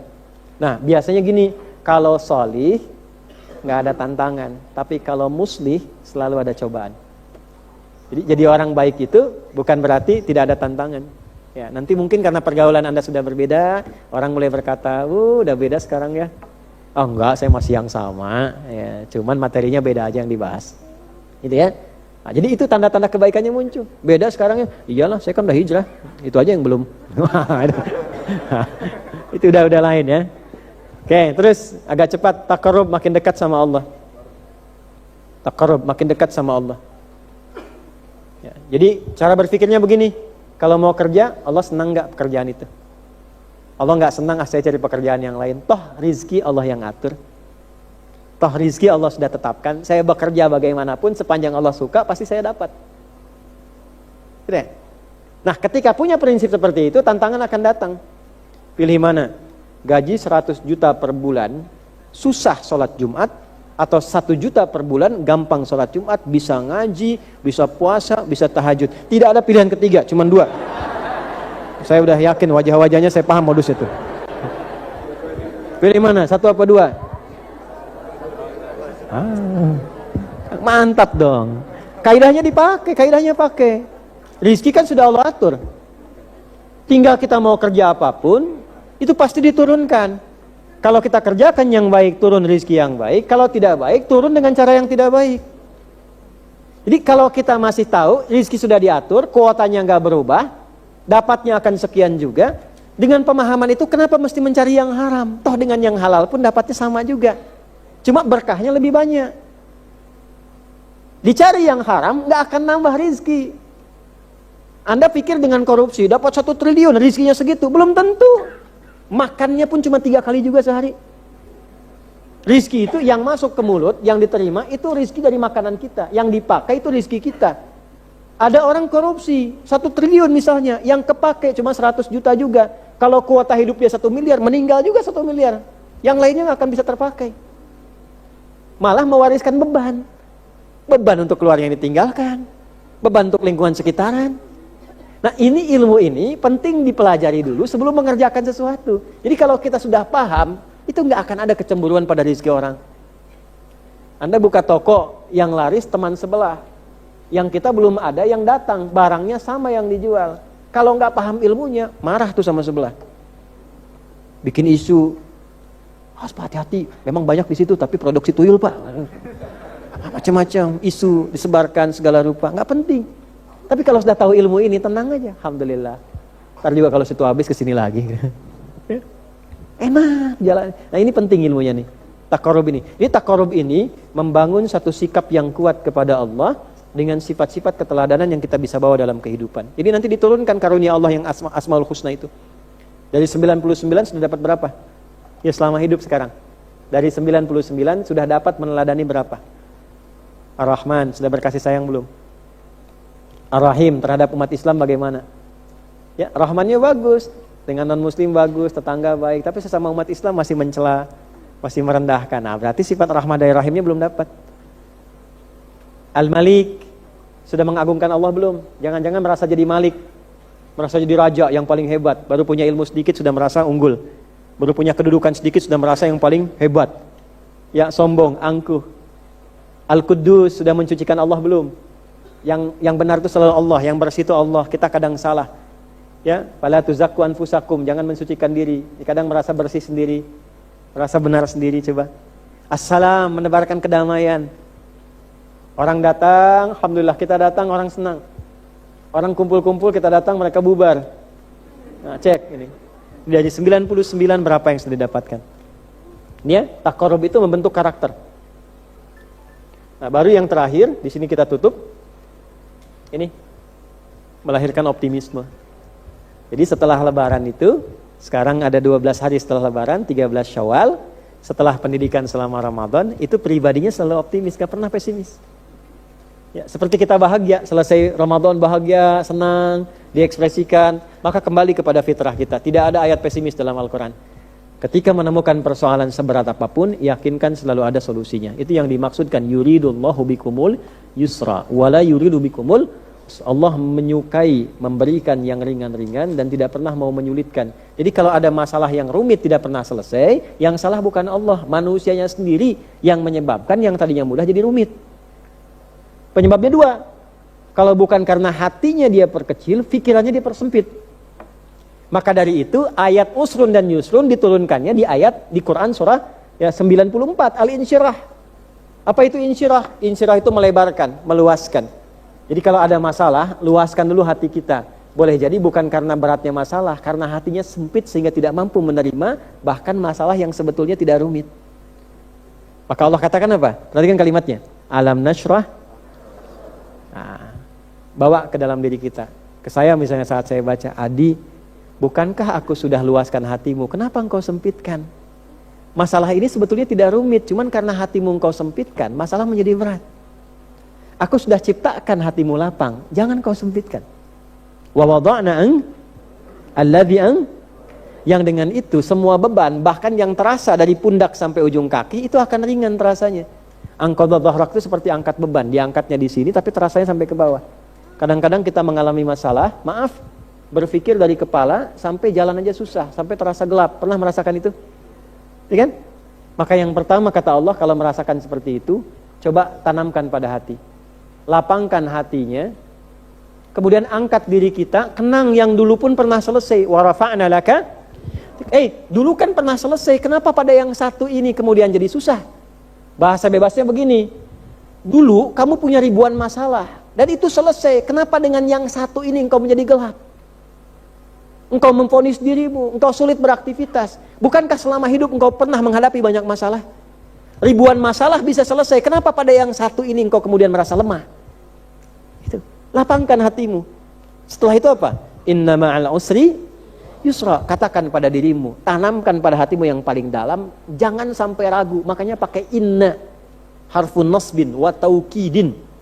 Tancapkan dengan kuat, tanamkan, jangan pernah ragu. Inna ma'al usri, sesulit apapun masalah, yusra, pasti ada solusi yang paling mudah.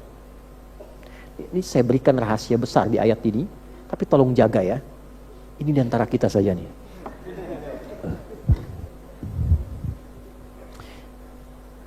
Bismillah. Tolong fokus ke sini ya. Baik-baik. Ini kita kembali kepada fitrah insya Allah ya. Jadi putih lagi, bersih. Datang sendiri, nerangkan sendiri, nulis sendiri, hapus sendiri. Nah, kembali ke awal mula saya datang nih, alhamdulillah. Bapak Ibu kurang apa lagi? Datang, lihat, catat, ngantuk, tidur, pulang, masuk surga, enak banget.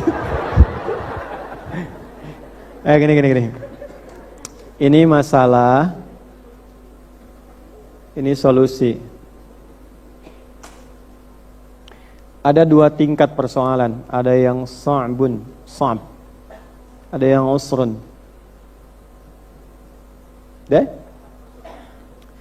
Ada yang sahlun, ada yang yusrun.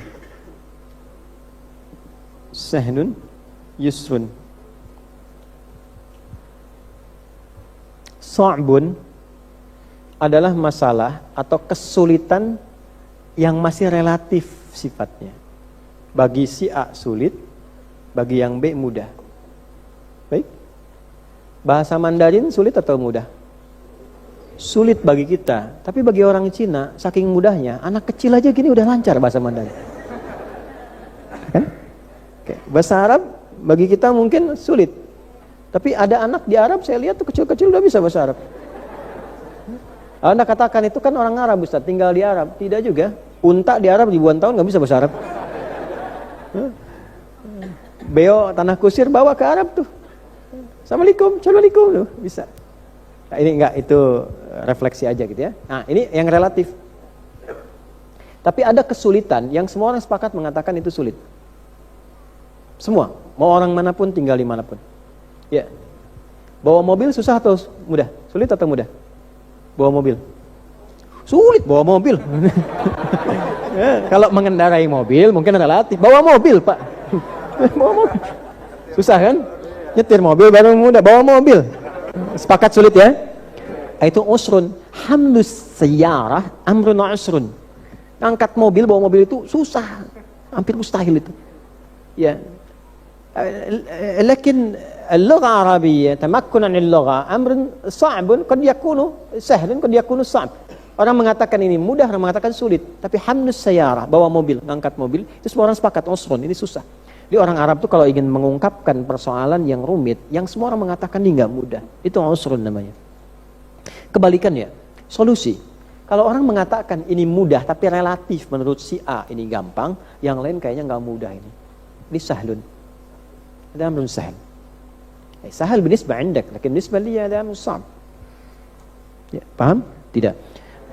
Ya, ini gampang menurut Anda, bagi saya susah. Ya. Tapi kalau sudah mengatakan yusrun, hadza amr yusrun. Ya. Ini mudah banget bisa. Semua orang mengatakan iya. Ya, angkat sedotan gampang kan?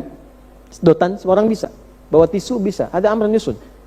Hadza mendil, al-akhdh al-mendil hadza amrun yusrun. Ini gampang banget, tipis, ringan, yusrun. Bapak Ibu silahkan cari di dalam Al-Quran. Untuk masalah kesulitan, Anda tidak temukan sa'bun. Yang Anda temukan usrun. Nih, ini.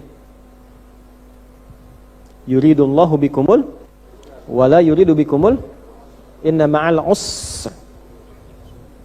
Dan ketika Anda mencari solusi, tidak pernah disebutkan sahlun, selalu yusrun. Coba lihat pasangannya. Dipasangkan ke sini. Inna ma'al usri fa inna ma'al usri yuridullahu bikumul wala yuridu bikumul. Tadi kan.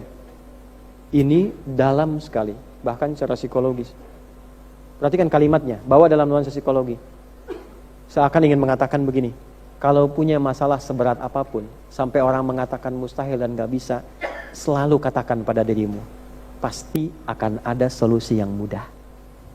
Pasti Allah mudahkan. Yang dulu aja selesai, masa yang sekarang gak selesai, pasti mudah, pasti mudah. Jadi kalau dihadapkan pada masalah apapun, ini ayatnya pakai. Dihafal itu supaya dibawa dalam hidup. Katakan pada diri kita, Seberat apapun, orang boleh mengatakan apapun, tapi orang kan tidak menentukan hidup kita. Dia tidak mengatur kita. Dia tidak tahu hakikat apa yang kita rasakan saat ini. Allah yang menentukan segalanya, mengatur segala halnya, memberikan kita jalan. Masa Allah yang menciptakan kita, tahu segalanya, memberikan kita jalan, kita tinggalkan. Orang yang nggak ngatur kita, nggak tahu kita, malah didengarkan. Makanya kalau sudah ada orang berbicara apapun tentang kita dan mengatakan mustahil, tinggalkan pendapat itu, karena itu sinyal pertama dari Allah ingin memberikan solusi pada Anda langsung tanpa perantara siapapun. Ini rumus. Contoh, terapkan. Kenal Nabi Zakaria? Bilang kenal, saya pulang. Nabi Zakaria. Ya. Viral dan banyak digunakan, termasuk di Indonesia banyak namanya Zakaria, kan? Ngambil tafaul dari situ. Nabi Zakaria kan diuji. Nggak ada orang hidup nggak ada ujian, tuh nggak ada. Dan puncak tertinggi ujian Nabi Muhammad SAW. Ya, manusia paling takwa, sosok teladan yang paling indah, paling luar biasa. Ujiannya pun paling banyak. Baru lahir sudah ada ujian, dikandung sudah diuji, dalam kandungan sudah diuji, baru lahir sudah diuji, wafat orang-orang terdekatnya, ya, baru berangkat ikut paman sudah diuji, udah orang nunggu mau bunuh beliau, karena viral akan ada nabi begini.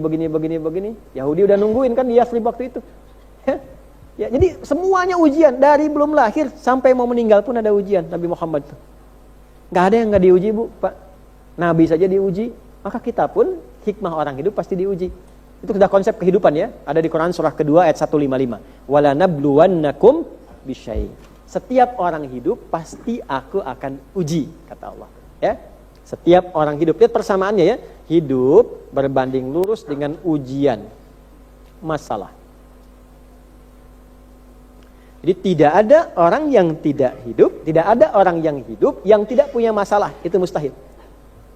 Bapak ibu pun sekarang kelihatan kayak orang senang, tenang, diam. Padahal mungkin menyimpan masalah yang tidak biasa. Itu masalah tuh di meja tuh. Tapi ada rumusnya. Pertama begini dulu, hidup sama dengan ujian, pasti ada masalah. Jadi kalau kita masih hidup, pasti ada ujian. Hanya orang yang tidak hidup yang tidak diuji. Gak mungkin ada orang hidup, ya, tidak diuji, dan tidak mungkin ada orang meninggal diuji. Ya, dengan kehidupan. Makanya setan pun menggoda saat hidup. Ya, nggak ada setan menggoda orang meninggal. Setan konslet itu. Kurang kerjaan. Maka orang yang tidak ingin ada masalah, artinya sudah tidak ingin hidup. Siapa yang tidak ingin punya masalah? Tidak ada kan? Tandanya masih hidup. Nah, masalah ini diujikan pada kita bukan ingin membuat hidup bermasalah, bukan. Untuk meningkatkan kualitas hidup. Tolong nanti diagendakan pembahasan yang untuk ke depan, ya. Nanti kita akan bahas tentang ini kurikulum atau pedoman menghadapi persoalan hidup. Kurikulum persoalan hidup. Ya. Supaya membahas ini runtutan tentang turunan hidup itu seperti apa? Ujian itu bagaimana, pendekatan tentang ujian itu, memahaminya bagaimana? Ya. Karena begini, kadang-kadang dengan tidak adanya pemahaman ini akhirnya menyalahkan ujian itu. Dan puncaknya menyalahkan Tuhan. Kurang apa saya, ya Allah? Saya sudah sholat, saya sudah puasa, sudah ngaji, tapi doa saya belum terjawab juga. Ya, kamu kurang sabar. Kurang nunggu. Dan yang indah tuh ini yang jarang orang tahu. Ya, yang indah itu kalau kita ngaji tafsir, ternyata masalah itu konfirmasi jawaban dari doa kita. Ya, jadi Allah itu kalau ingin mengabulkan doa kita, itu tanda pertama dikabulkan itu lewat masalah dulu. Masalah itu jembatannya. Jembatan menuju jawaban doa. Begitu jembatan kita lewati, sampai di titik itu, barulah kemudian kita mendapatkan apa yang kita harapkan. Itu ada ayatnya. Nanti sabar, pas masuk pada kurikulumnya kita bahas itu. Ya. Nah, saya mau kembali dulu kepada awal yang kita urai tadi. Ya. Nih, kembalikan ya Pak Ibu sekalian. Lihat sini. Ketika kita mengatakan ini, usrun, berikan kasus Nabi Zakaria, ini Nabi, orang soleh, orang hebat, diuji juga. Apa ujian yang paling berat bagi beliau? Divonis bahwa istrinya secara medis, secara klinis tidak mungkin punya keturunan. Maaf para ibu sekalian, maafkan saya sekali lagi. Divonis monofos dan mandul, tidak mungkin punya keturunan secara medis. Orang sudah mengatakan mustahil, tidak mungkin. Perhatikan kaidah yang tadi saya sampaikan. Ketika orang sudah mengatakan mustahil, tidak mungkin, lihat rumusnya di Quran. Tinggalkan pendapat dan opini orang itu karena Allah ingin mengabulkan doa kita langsung darinya tanpa perantara. Dari mana rumusnya? Itu ada di Quran, surah ketiga, ayat 38 sampai 39. Hunalika da'a Zakaria rabbah. Di mihrab Maryam itulah Nabi Zakaria salat lalu berdoa khusyuk kepada Allah. Qala rabbi habli min ladunka dzurriyyatan thayyibah. Perhatikan dengan detil. Qala, beliau berkata dalam bagian doanya, rabbi habli. Ya Allah yang merawatku, menyayangiku, berjanji bila meminta dikabulkan, bila sakit disembuhkan, bila salah dimaafkan, bila dosa diampuni. Perjanjian itu yang mengikat syahadatku. Alastu bi rabbikum qalu bala syahidna. Ini tafsir yang luas ya. Habli dipilih kata Wahab. Memohon dengan al-asmaul husna itu akan 2 kali lebih cepat dikabulkan dibandingkan dengan yang langsung memohon pada intinya. Itu rumusnya di Quran surat 17 ayat 110. Qulid Allah awid ar-Rahman ayyamma tad'u falahul asmaul husna. Kalau mau berdoa sebut nama Allah, Allah Ar-Rahman, atau pilih nama Allah sesuai kebutuhan kita. Jadi al-asmaul husna itu bukan cuma nama-nama indah dan baik 99, bukan. Tapi yang indah dan baik itu nama yang Allah tampilkan sesuai kebutuhan kita dalam berdoa. Misal, butuh ilmu sebut Al-Alim. Butuh rizki sebut Ya Razzaq. Ada masalah sebut Ya Al-Fattah. Jadi ibu kalau misalnya mau doa pakai al-asmaul husna, tidak harus semua dibaca, Bu. Ya Rahman, Ya Rahim, Ya Malik, Ya Qudus terus, Ya Sabar. Nanti yang ibu nggak butuh dikasih. Sabar, ibu minta sabar. Sabar itu lawannya masalah. Ketika ada masalah, sabar. Ibu nggak ada masalah, minta sabar, dikasih masalah. Kalau menghafal, salah tidak. Mau baca, salah tidak. Silakan bacakan. Boleh zikir kalimat thayyibah pakai itu, boleh. Sah-sah saja. Tapi kalau berdoa, rumus Qur'annya, pilih sesuai kebutuhan. Nabi Zakaria kenapa memilih sifat Wahab? Wahab itu artinya memberi tanpa batas saat ada hamba membatasi. Kata mintanya hab. Ya, qala rabbi habli, ya Allah, bahasa bebasnya begini. Orang sudah berkata, engkau enggak mungkin punya keturunan, istrimu terbatas, maka aku meminta kepadamu yang tidak punya batas dalam pemberian. Milladunka, dari sisimu saja, karena orang sudah menyimpulkan ini enggak mungkin, maka aku meminta darimu, aku tidak berharap dari yang lain. Ini konfirmasi awal. Kalau Anda punya persoalan dan orang mengatakan ini mustahil, ini nggak mungkin, pekerjaan itu nggak cocok buat kamu, ini nggak akan bisa begini, kamu nggak akan lulus, tinggalkan opini itu karena lisannya hanya mengkonfirmasi kehendak Allah, ingin memberi pada Anda langsung tanpa perantara manusia. Maka bangunlah malam, sempatkan ke mihrab, bikin hamparan sejadah, minta sama Allah. Innaka sami'ud du'a. Ya Allah, aku yakin seyakin-yakinnya Engkau pasti mendengar doaku. Kalau pada yang maha mendengar tidak mengabulkan juga, lantas kepada siapa lagi aku mesti meminta? Tahu apa yang terjadi? Fanadatul malaikatu wa huwa qa'imun yusalli fil mihrab. Langsung jawaban turun tanpa jeda. Nih, salatnya masih berlangsung berdiri, belum salam. Jadi selesai doa, langsung jawaban turun seketika. Dengan cepatnya. Itulah fungsinya ini. Keyakinan akan ini. Jadi kalau sedang ada masalah, orang puasa itu dilatih. Kan kita punya masalah itu dari siang sampai nggak makan, nggak minum, ya kan? Ditahan, dibaik-baikin, pakai selepas puasa. Minimal optimismenya. Kalau ada masalah, insya Allah selesai. Ada solusinya. Allah baik sama saya, nggak mungkin Allah nggak kasih solusi. Katakan pada hati kita, ini ada solusinya, ada solusinya. Setelah itu, faidha faraghta ikhtiar. Pekerjaan ditolak terus. Ada waktunya saya diterima. Bismillah. Ikhtiar lagi. Lihat lagi kemapanan kita di mana, bakatnya di mana, cari lagi. Kalau sudah dapat, wa ila rabbika, nikmati ikhtiarnya, serahkan urusan kepada Allah. Jangan selalu bekerja orientasi hasil, nanti capek dan kecewa. Ibu kalau mendidik anak itu karena, maaf ya, ingin anak jadi ini, jadi itu, ujungnya kecewa, Bu. Yang dituntut oleh Allah itu cuma ikhtiar saja. Hasilnya serahkan kepada Allah. Ikhtiar, Pak. Gak harus lihat gajinya berapa. Kadang kita pertimbangkan betul. Tapi yang penting nikmati ikhtiarnya. Kalau kita orientasi pada hasil, seringkali kecewa.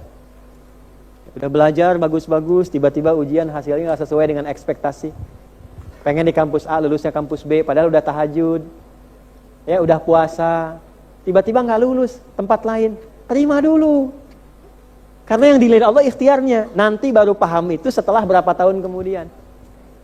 Karena ada setiap hal yang bisa dibaca oleh iman, ada yang bisa diterjemahkan oleh akal. Ketika akal tak sanggup untuk menjangkau, maka gunakan imanmu untuk bisa menerimanya. Iman dipakai, hikmah datang. Nah, itu sudah banyak kisah yang kita bisa dapatkan itu. Ada orang ketinggalan pesawat, tadinya marah-marah gitu kan. Ya, tiba-tiba habis dia sholat, ketinggalan pesawat, tiba-tiba pesawatnya kecelakaan dan sebagainya.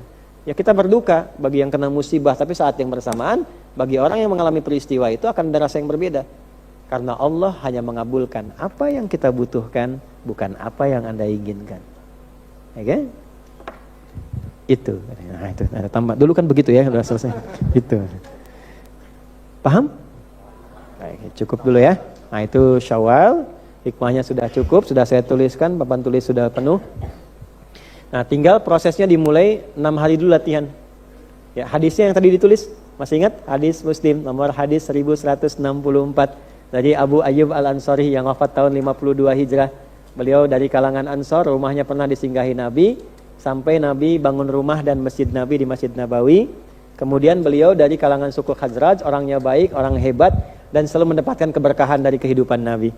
Salah satu hadis yang diriwayatkannya begini, dari Nabi sallallahu alaihi wasallam menyampaikan, man shoma ramadhana thumma atba'ahu sittan min Syawal faka'annama yasumud dahra au wa ka'annama yasumu minad dahri. Orang yang selesai Ramadan lalu mengikutkan puasa 6 hari setelahnya, maka seakan-akan ia berpuasa selama sepanjang tahun. Itu punya dua makna, makna akhirat, makna dunia. Makna akhiratnya pahala. Rumusnya bagaimana? Quran surah ke-6 ayat berapa? 160. Man jaa bil hasanati falahu asyru amsalihha. Siapa yang mengerjakan satu kebaikan dapat 10 poin. Kemarin kita puasa 30 hari, kalikan 10 berapa? 300 tambah 6. 6 kali 10 berapa? 60. 300 tambah 60? 360. Maka orang yang puasa Ramadan 30 hari kemarin plus dengan 6 Syawal dikali 10, 60, 360 seperti halnya puasa sepanjang tahun. Ya, setahun kan kurang lebih 350 sampai 360 kan? Hijriahnya kan? Ya komariahnya. Nah maka dihitung pahalanya puasa selama setahun. Dihitung pahalanya, ini urusan langit, tulisan pahala. Nah dunianya apa? Orang yang selesai Ramadan, manhajnya dipraktekkan dari Syawal, dilatih minimal 6 hari, dipraktekkan selanjutnya, maka dia akan membawa suasana Ramadan sepanjang tahun dalam hidupnya. Jelas? Nah itu pemahaman ini penting ya, supaya kita agak komprehensif kita mengajinya. Lalu setelah itu silahkan persiapkan di haji. Maka muncullah ayat tentang haji, dimulainya dari Syawal persiapannya. Itu yang dimaksud al-hajju asyhurum ma'lumat. Faman farada fihinnal hajja fala rafatha wala fusuqa wala jidala fil hajj wa ma taf'alu min khairi ya'lamuhu Allah wa tazawwadu fa inna khairaz zadit taqwa. Ada yang mau haji tahun ini? Insyaallah. Bukan yang mau berangkat tahun ini. Ada? Angkat tangan ada? Ada? Bismillah, tidak ada. Ibu ada? Satu orang? Berapa lagi? Anaknya ibu. Mana? Bil, panggil ibu Bil. Tidur kayaknya ibu. Mana Bil? Mana Bil? Nabil? Nabil mana? Panggil ibu. Nabil? Bil ada? Nggak ada bu. Baik, insya Allah. Mungkin sedang diliputi malaikat jadi tidak nampak. Nabil, nanti mana staf saya tolong catat ya, dikasih hadiah 1.000 real nanti ya sebelum berangkatnya. Kalau ada, kalau nggak ada nggak jadi. Nanti tolong dicatat nanti ya. Nanti sebelum berangkat dari bulan Syawal ini persiapan. Apa yang disiapkan? Ingat saat puasa, la'allakum apa? Tattaqun. Saat mau haji, watazawwadu fa inna khairaz zadit. Kebiasaan puasa dipakai terus di Syawal sampai ke haji. Tahajud jangan putus malam. Kalau puasa tarawih, habis selesai puasa sebelum haji tahajudnya latih lagi. Baca Qur'annya latih lagi. Supaya apa? Nanti saat datang ke haji, aura ini dipakai dalam haji. Sudah sampai. Kalau nggak dibiasakan sebelum haji, nanti nyampe sana kebingungan. depan Masjidil Haram, pahala 100.000, ditunaikan di kamar. Dapat 1 lagi. Di tanah suci dengan tanah kusir nggak ada bedanya. Latih itu supaya suasananya langsung dapat, suasana keimanan. Maka itu yang digunakan sampai kemudian akan berangkat. Nah, teman-teman yang akan haji, maka Syawal itu momentum menyiapkan diri. Makanya nanti keberangkatan para petugas di bulan Syawal sudah berangkat. Ya, jamaah nanti akhir Syawal ke awal bulan Dzulqa'dah. Yang umrah sudah nggak boleh masuk tanggal 13 ini. Selesai. Yang lagi umrah tanggal 29 April sudah pulang semua, keluar. Jangan dipaksakan ya. Nanti dari situ persiapan yang haji. Maka fikih keduanya khusus bagi yang haji. Fikih umumnya untuk kita semua.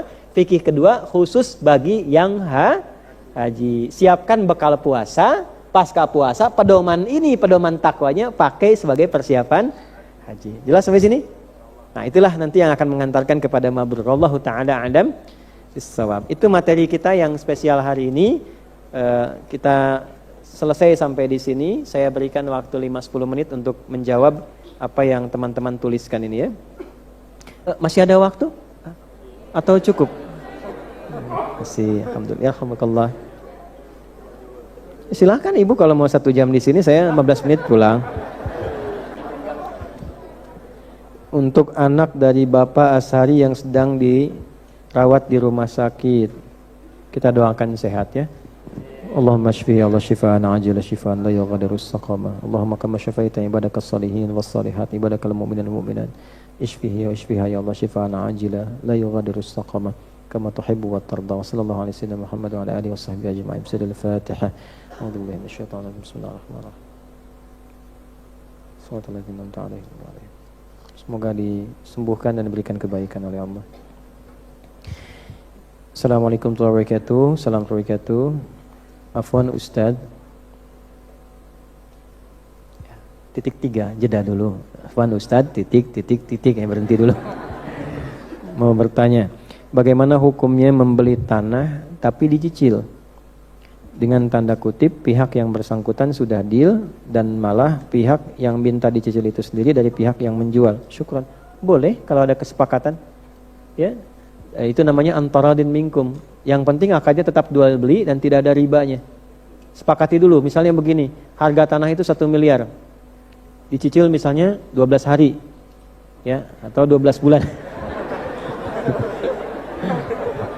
12 bulan ya. Misal 12 bulan cicil ya. Nah, sepakat asalkan cicilan itu sesuai dengan harga yang disepakati. Jangan sampai begini, kalau cash 1 miliar, kalau cicil misalnya ya 1,5 misalkan naik dari cicilan itu, nah itu masuk kepada kategori riba.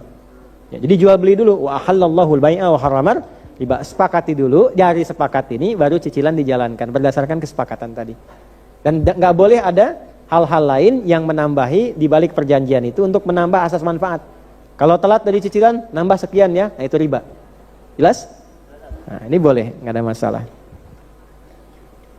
Assalamualaikum warahmatullahi wabarakatuh. Assalamualaikum warahmatullahi wabarakatuh. Ustadz, salam dari kami jamaah dari Tanara Kresek, Banten. Waalaikumsalam warahmatullahi wabarakatuh. Semoga teman-teman jamaah dimuliakan, doakan saya. Tanara itu tanah para ulama. Ya, Syekh Nawawi Al-Bantani Al-Jawi dari Tanara. Ya, dari Kresek, bukan Kresek ini, daerah di Serang, Banten. Sama-sama kita dari Banten ya.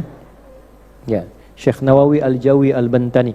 Dari Tanara juga ada tokoh pendidikan awal yang belajar sampai S3, mendapatkan gelar doktor pertama se-Indonesia, se-Nusantara. Itu dari Tanara, dari Serang. Namanya Syekh Dr. Husain Jayadiningrat. Itu orang pertama dari Nusantara sebelum jadi Indonesia yang belajar sampai ke Leiden di Belanda. Itu orang Banten. Ya, ke Leiden di Belanda. Saya pernah kunjungi ke Leiden dan ini masih ada prasastinya dibuat. Ya, dibuat di sekolah di situ karena kan itu sekolah orientalis ya. Ya, dibikinkan patung-patungnya itu. Nah, ada grafitinya itu Syekh Dr. Husain Jayadiningrat dibuatkan di situ. Dan beliau menikah dengan salah satu dari keturunan Ningrat di Solo yang masih satu keturunan dengan Raden Ajeng Kartini itu. Ya, masih nyambung, masih turunannya. Ya, dan Ajeng Kartini yang kemudian beliau ke Jepara di Rembang ya, masa kecilnya dan sebagainya. Itu ada masih bagian satu turunan. Itu Syekh Husain Jayadiningrat itu di Tanara. Ya, maksud saya cerita itu Anda harus termotivasi. Ya, naikkan ilmunya, jangan cuma jadi cerita. Jadi kebanggaan, kita pengen meniru itu. Dulu ulama kita, tokoh bangsa kita kalau cerita itu diikuti, ditiru. Bung Hatta ke Sumbar pulang cerita, jadilah insinyur, pengen jadi insinyur semua tuh. Karena ada auranya. Ya, jadi pejabat-pejabat dulu itu kalau cerita itu semua pengen ikut. Ya, Bung Karno motivasi misalnya, ayo kalian keluar sekolah yang tinggi, semua pada pengen keluar sekolah.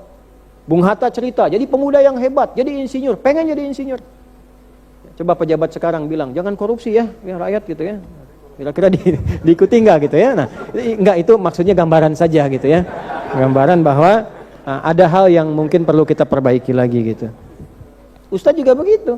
Kalau ustadznya benar, ibadahnya baik, dipraktekkan dengan benar, jamaah itu enggak bicara pun sudah diikuti kok. Ya. Oleh karena itu doakan, ustadznya juga didoakan ya. Ini kita saling mendoakan. Jazakallah khair. Maaf, pertanyaannya apa tadi? Ustadz, saya ingin bertanya, bagaimana cara menjaga konsistensi dalam beribadah dan cara menghindari lemah iman? Gampang, konsisten aja ibadah dan hindari lemah iman itu. Nah. Simpel kan? Cara konsisten ya konsisten. Tahapannya kan 10 kan? Konsis 1, konsis 2, konsis 3 sampai konsis 10. Nah. Lemah iman, obatnya ada 57. Ada berapa? 57 ini berdasarkan hadis Al-Bukhari di topik nomor 2 namanya Kitabul Iman. Di topik itu nanti ada 57 hadis plus panduan-panduannya, plus penyebabnya. Lemah iman ini bisa karena maksiat, bisa karena lekat dengan dunia, bisa karena ibadahnya menurun. Ini melemahkan iman. Karena itu nanti ungkapannya begini, al-imanu yazidu wa yantaqisu, yazidu bit-ta'ah wa yantaqisu bil ma'siyah. Iman itu naik dan turun, naiknya karena taat, lemahnya karena maksiat. Maka jika Anda bertanya cara menghindari lemah iman, caranya adalah konsisten dengan ketaatan dan hindari maksiat. Ketaatan di sini apa? Yang positif-positif dibagi 3 bagian. 1, taat dalam ibadah terkait dengan Allah, hablum minallah. Salat. Tingkatkan salatnya. Saya ulangi ya, tingkatkan salatnya dari yang fardu tambah dengan sunnah, mulai latihan. Maka ketika salatnya naik, salat itu kan bagian dari taat. Produk taat itu pertama sholat. Lawan taat itu maksiat. Karena itu fungsi sholat ketika dijelaskan dalam Al-Quran adalah pencegahan pada maksiat. Quran surah ke-29 ayat ke-45. Inna sholata tanha anil fahsya munkar. Kalau sholatnya benar ditunaikan, maka sumber maksiat fahsya dan mungkar itu pasti dicegah. Kalau sholatnya benar. Nah, maka cara kita menghindari lemahnya iman itu, caranya naikkan dengan apa? Salat. Karena itulah salat di dalam Al-Quran disebut dengan iman. Wa ma kana Allahu liyudhi'a imanakum, dan dibuka dengan iman. Alladzina yu'minuna bil ghaibi wa yuqimunas. Latihannya bagaimana? Latihan tingkatkan salatnya dari yang fardu tambah sunnah. Jangan ekstrim dulu, mulai dengan rawatib yang nempel ke salat fardu. Subuh sebelumnya ada sunnah 2 rakaat dulu, baru salat subuh. Zuhur sebelumnya ada sunnah 2 dulu, mampu 4, setelahnya sunnah lagi. Kalau sudah terlatih demikian, akan terjadi perubahan pada kehidupan, imannya akan naik otomatis. Jelas ya? Nah, sekarang bagaimana? Kadang-kadang kan ada malasnya. Malas itu butuh motivasi. Motivasinya diperdengarkan dalam suara adzan. Ada 2 motivasi. 1, Allahu Akbar, Allahu Akbar. Dalam kalimat takbir diperdengarkan nama Allah, disebutkan dalam panggilan. Artinya apa? Ada orang-orang yang merasa pulang pun santai karena merasa punya hubungan baik. Salat itu kenapa disebut salat? Seakar dengan kata silah, karena dalam salat dilatih kita untuk terhubung dengan Allah dalam keadaan yang baik. Fa idza qadaitumus salata fadhkurullaha. Maka jika engkau telah menunaikan salat, pastikan koneksimu tersambung dengan Allah. Makanya kenapa secara fikih disebut dengan doa? Karena saat berdoa tersambung kita dengan Allah. Salat itu satu-satunya ibadah yang langsung melatih hubungan baik kita dengan Allah. Maka ketika mendengar suara adzan, Allahu Akbar, segera pikirkan, kalau saya meninggal hari ini, apakah hubungan saya sudah baik dengan Allah atau belum? Jelas? 2, hayya 'alas shalah. Ayo salat. Setelah itu apa? Hayya 'alal falah. Apa artinya falah? Falah itu dalam bahasa Arab itu punya 2 arti. sukses dan bahagia. Kalau dilihat kamus Arabic English itu, success and happiness. So not only success, ya, but also happiness. Jadi bukan hanya sukses, tapi juga melahirkan kebahagiaan. Sukses plus bahagia. Kan kita sudah pernah belajar ini. Tidak semua orang sukses itu merasakan kebahagiaan. Ada orang sukses di perusahaannya champion, tapi tidak bahagia di rumahnya. Kesuksesannya tidak membawa kebahagiaan. Ada orang merasa bahagia, ya bahagia aja, tapi nggak sukses dalam pekerjaannya. Ibu pilih mana? Sukses tapi tidak bahagia, atau bapak bahagia tapi sukses? Gantilah begini, kaya tapi gelisah atau miskin tapi tenang. Nah kan, Allah tuh maha tahu, sebelum dipilih sudah ditampilkan sukses dan bahagia. Kalau ini saja namanya fauz, kalau ini saja namanya farah, kalau digabungkan jadi falah. Ya, hayya 'alas shalah, ayo salat. Kenapa saya mesti salat ya Allah? Hayya 'alal falah. Supaya engkau belajar dari salat itu, bacaannya, gerakannya, terkoneksinya dengan Allah. Ketika engkau punya koneksi dengan Allah dan kau terapkan hikmah dari praktek salat ini dan bacaannya, engkau pasti sukses dan bahagia. Tidak ada orang dengan profesi apapun di zaman Nabi yang dilatih dengan salat kecuali hidupnya sukses dan bahagia. Dua ini sudah pasti karena jaminan dari Allah. Sudah pasti. Jadi kalau ada pekerjaan yang belum sukses, hati yang belum bahagia, coba cek yang pertama. Relasi dengan Allahnya sudah bagaimana? Baik belum? Koneksinya seperti apa? Oke, akalnya dipakai. Kalau saya mau kerja, saya punya relasi. Ordal. Mudah tidak? Bosnya teman saya, mudah tidak? Sekarang saya punya hubungan baik dengan Allah. Saya punya Allah. Mudah tidak? Apa yang sulit bagi Allah? Nah ini yang kurang. Punya Allah itu Pak, Bu, yang harus dilatih. Kalau dalam hati sudah begini, saya punya Allah, itu ringan semua itu. Gak ada masalah berat. Sering mengeluh itu karena itu kurang, rasa punya Allahnya itu belum muncul. Masalah seberat apapun, saya punya Allah, ringan. Pekerjaan belum datang, saya punya Allah, ringan. Kalau sudah punya Allah Pak, mau di tempat panas, mau di tempat mau sakit, itu ringan. Bilal bin Rabah, kurang apa Pak? Dibaringkan di batu yang sudah dipanaskan, di padang pasir dengan suhu yang panas. Batu dipanaskan, direbahkan, diikat, kemudian dicambuk. Ahad. Jawaban di lisannya. Cambukannya murtad, irtad. Balik kamu murtad. Jawabannya ahad. Setiap irtad ahad. Setiap dicambuk makin nikmat. Tidak. Ahad. Malah menikmati itu. Karena merasa punya Allah. Setelah rasa punya Allah itu hadir dalam jiwanya, dikirimkan Abu Bakar. Allah ilhamkan, datang, lewat situ dibebaskan. Selesai. Itu yang harus kita latih tuh. Kalau sudah merasa terkoneksi dengan Allah, ringan semuanya, masalah apapun selesai. Nah, sholat itu melatih kita terhubung. Kalau sudah terhubung, nanti sholatnya khusyuk. Kalau sudah khusyuk, kita merasakan bacaan sholat bukan sekedar formal diucapkan, dibawa sebagaimana harus kehidupan.